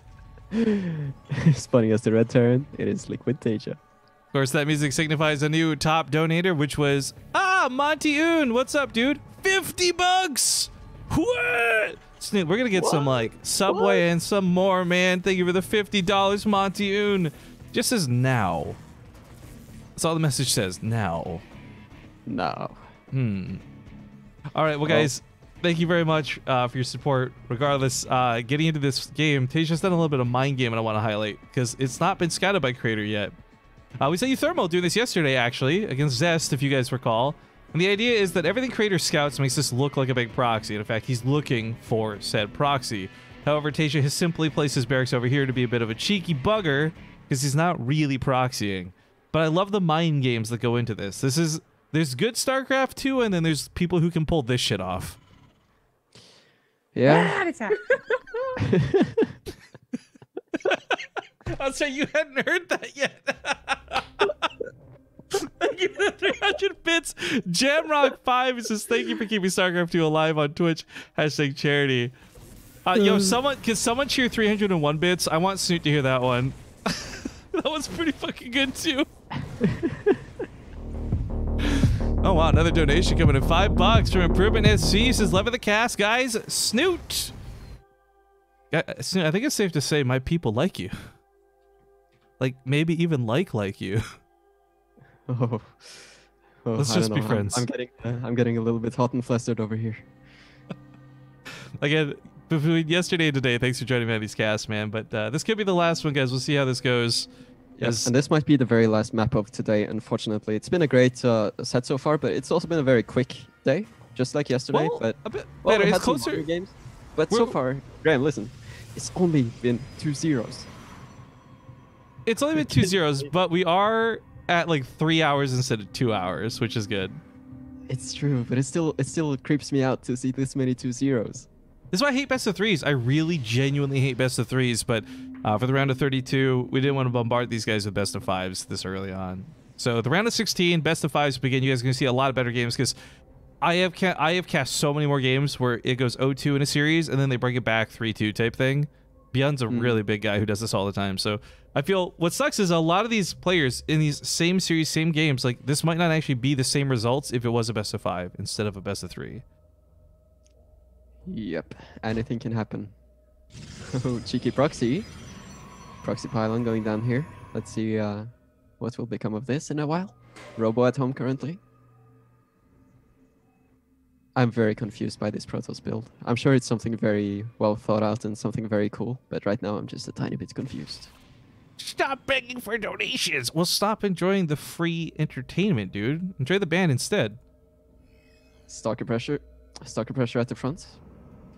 It's slow warpins. but it's still gonna enough. be a little bit of the Cest-esque stuff, you know, make a prism early on and then stalker pressure. Seems good. Reaper comes in, scouts everything though, and that's a little bit of a trip up. Tasia gets no, he doesn't know, dude. He just dropped mules here. Yeah, he doesn't have the bunker, right? If he had the bunker, this would be no problem. But all he has is Marines and the Cyclone. Oh. I think the Banshee should hold this, but he's not keeping it at home. He's going across the map. It doesn't have cloak yet. But on the flip side, if there's no observer at home, then this Banshee can deal tremendous damage. And if all the stalkers are here on this side of the map, then well, there's nothing to shoot the Banshee, right? That's good logic, actually. I mean, strategic recall is an option. It's such a short cooldown now. But then the push ends, right? Unless you keep, unless you probably just keep 4 of the stalkers in the prism and then you just send the rest home. That's usually what happens, I would assume. A little bit of action here on the third base of, well, Reaper's just jumping around, being annoying. And the Banshee is actually cloaked now in the natural of creators. Oh, so he's mining time, losing a bit of probes. Observer's almost out, but this Reaper's actually grabbing a couple kills too, so the Banshee's doing some damage. Paired up with the Reaper, that's 8 probes dead. Yeah, Creator was wanting to put on pressure of his own with the Proxy, but Tasia seems to have the better... the better harass. And now Tasia is moving out with a very heavy-hitting 2-base timing also, taking the third behind it. Graham, check this out. The middle of the map. Graham. I can see it. It's you can coming. do it. It's coming. Right, sorry, the warning thing always fucks me up, dude. Siege tanks. Yeah, siege tanks are gonna be great if he gets them positioned up. He's got one. He's leapfrogging him in. I actually kind of like this move, but he loses the Cyclone, so he can't kill that Warp Prism so easily. And that Warp Prism is just gonna do a ton of micro here to help out with the fight, but it's not alone gonna hold this. He needs a little bit more than just this, and that other tank starts moving forward. This Nexus is now under fire. These 2-base timings from Terran players are looking so ruthless. Well, there's no Blink, but you do have the Warp Prism micro. And there's no medevac, there's no SCVs to repair. More reinforcements coming in though, so this is gonna get very scrappy. The Banshee is just dealing so much. I don't know if it is. It might just be over. Yeah. Gee. All right, well, ladies and gentlemen, Tasia will take the series and be our second player into the round of 16. This is really great because I love Tasia a lot, and I'm very happy that we'll get to see some more of him. Yeah, guys, Ace TC's in the chat if you got it. Fun fact, like 5 years ago, I asked Tasia if it was cool to do this. I don't think he understood how emotes worked, but he agreed anyways. So we've had this Tasia collab. It's like one of our oldest emotes on Twitch. Use it while you can. But Tasia, actually, funny enough, he's been streaming and doing some other stuff, which is kind of cool. His English is like so good now. Tasia is an all-star in my books, and I'm glad he made it through the group. I mean, it's sad because I really like Zanster. I really like Crater. You know, you can't have everyone get through. But this puts Tasia and Cure in the prize money, because remember, guys, top 16 get paid out for Ting.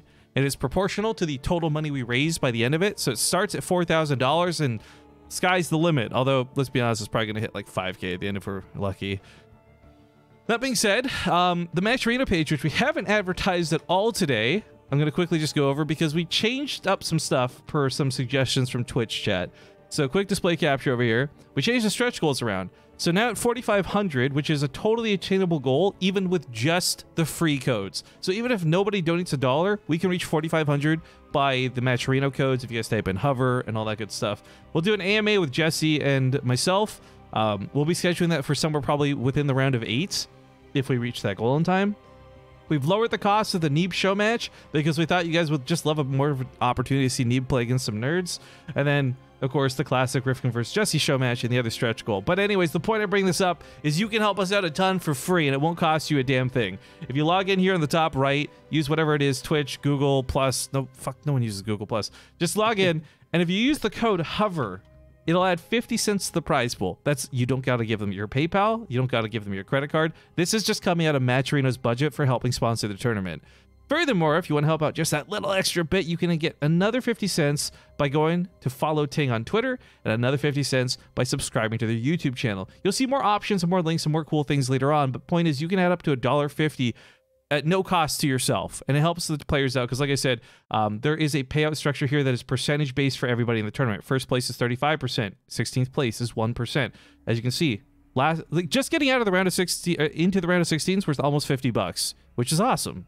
So if you guys want to help these players get as much money as possible, every cent counts, every code used matters. Let's use them all up. Coupon code HOVER, because of course, while this is the Ting Open, it is sponsored this season and powered by Hover, which is a domain website. If you guys are interested in domains and websites, be sure to check out them.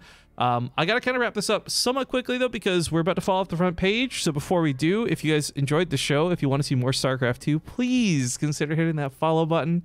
That way you get notifications about when we're live. Pretty much most of what we do on the channel is just StarCraft 2, tournaments, commentating, watching, and enjoying the games together. I do go live occasionally with other stuff, but mostly like 90% of the time it's StarCraft 2 stuff. And once in a while, I can get great people to come cast with me. Snoot? Yeah, it's great to be here. I just want to, while we're still on the front page, like you said, if you're new to StarCraft 2 and you like it, know that it's free to play. You can download it from StarCraft2.com.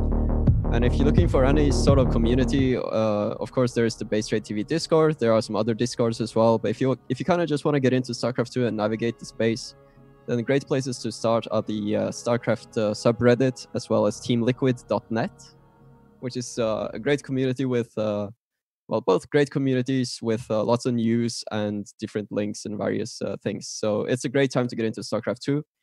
The game is, of course, a little bit difficult, but you can play multiplayer, co-op with friends, etc. So check it out if you want. I would just point, guys, by the way, Snoot, I don't think is sponsored or paid to say that. That's like him just genuinely being altruistic, saying like, yo, StarCraft 2 is free to play. Here's these great resources to get into it if you're getting into StarCraft. So like, bravo, Snoot. Bravo. Yeah, just I feel like it's something people should know. Well, I think that pretty much wraps things up here. So I've got a couple of Christmas balls I'm going to get before the stream's done, but I don't want to waste Snoot's time. Like, hey, Snoot, can you sit here while I silently, awkwardly write out like 40 Christmas balls? Because we got another $20 donation from We Gots Balls. It says, can one buy a ball for another random long-time subscriber? Hashtag sponsor, hashtag Snoot for president, hashtag free DeWitt49. Dude, I can absolutely put a ball up for DeWitt on your behalf. Thank you very much for that donation. It's really generous of you. So DeWitt, I'll get your ball up in the tree in a moment, guys. I'm going to run some commercials. We're going to make a transition, though. So while we're hopping from the Ting, I'm now going to be doing a Twitch bounty, which is a system where I'm going to go play a game for an hour. I'll be paid by Twitch to do this, so it is going to be sponsored content incoming. But I'll get those balls up on the tree before we get too deep into that. So Snoot, again, thank you so much for joining me. I look forward to hopefully casting with you some more in the future, but of course that's up to you. Yep. We'll see. It could be fun. I enjoy this a lot, and well, there's always more StarCraft 2, right? So we'll see. There's one really big thing before we hop off of StarCraft, though, and disappear, guys, that I want to highlight, and that is, of course, the December 15th finals. We've got the wildcard groups, the European groups, and the North American groups all playing their finals. That's 5 best-of-3s happening this December 15th at 11 a.m. Pacific. So if there's one more day to mark down on your calendar, this would be it. Other than that, in terms of what's going on forward, we got to figure out scheduling with the round of 16. That'll come down to the players. And once we're down with the 15th, I can figure that stuff out, and we'll get that up on our calendar ASAP. So again, thank you guys for watching. Thank you for joining us. I'll see you in a few minutes.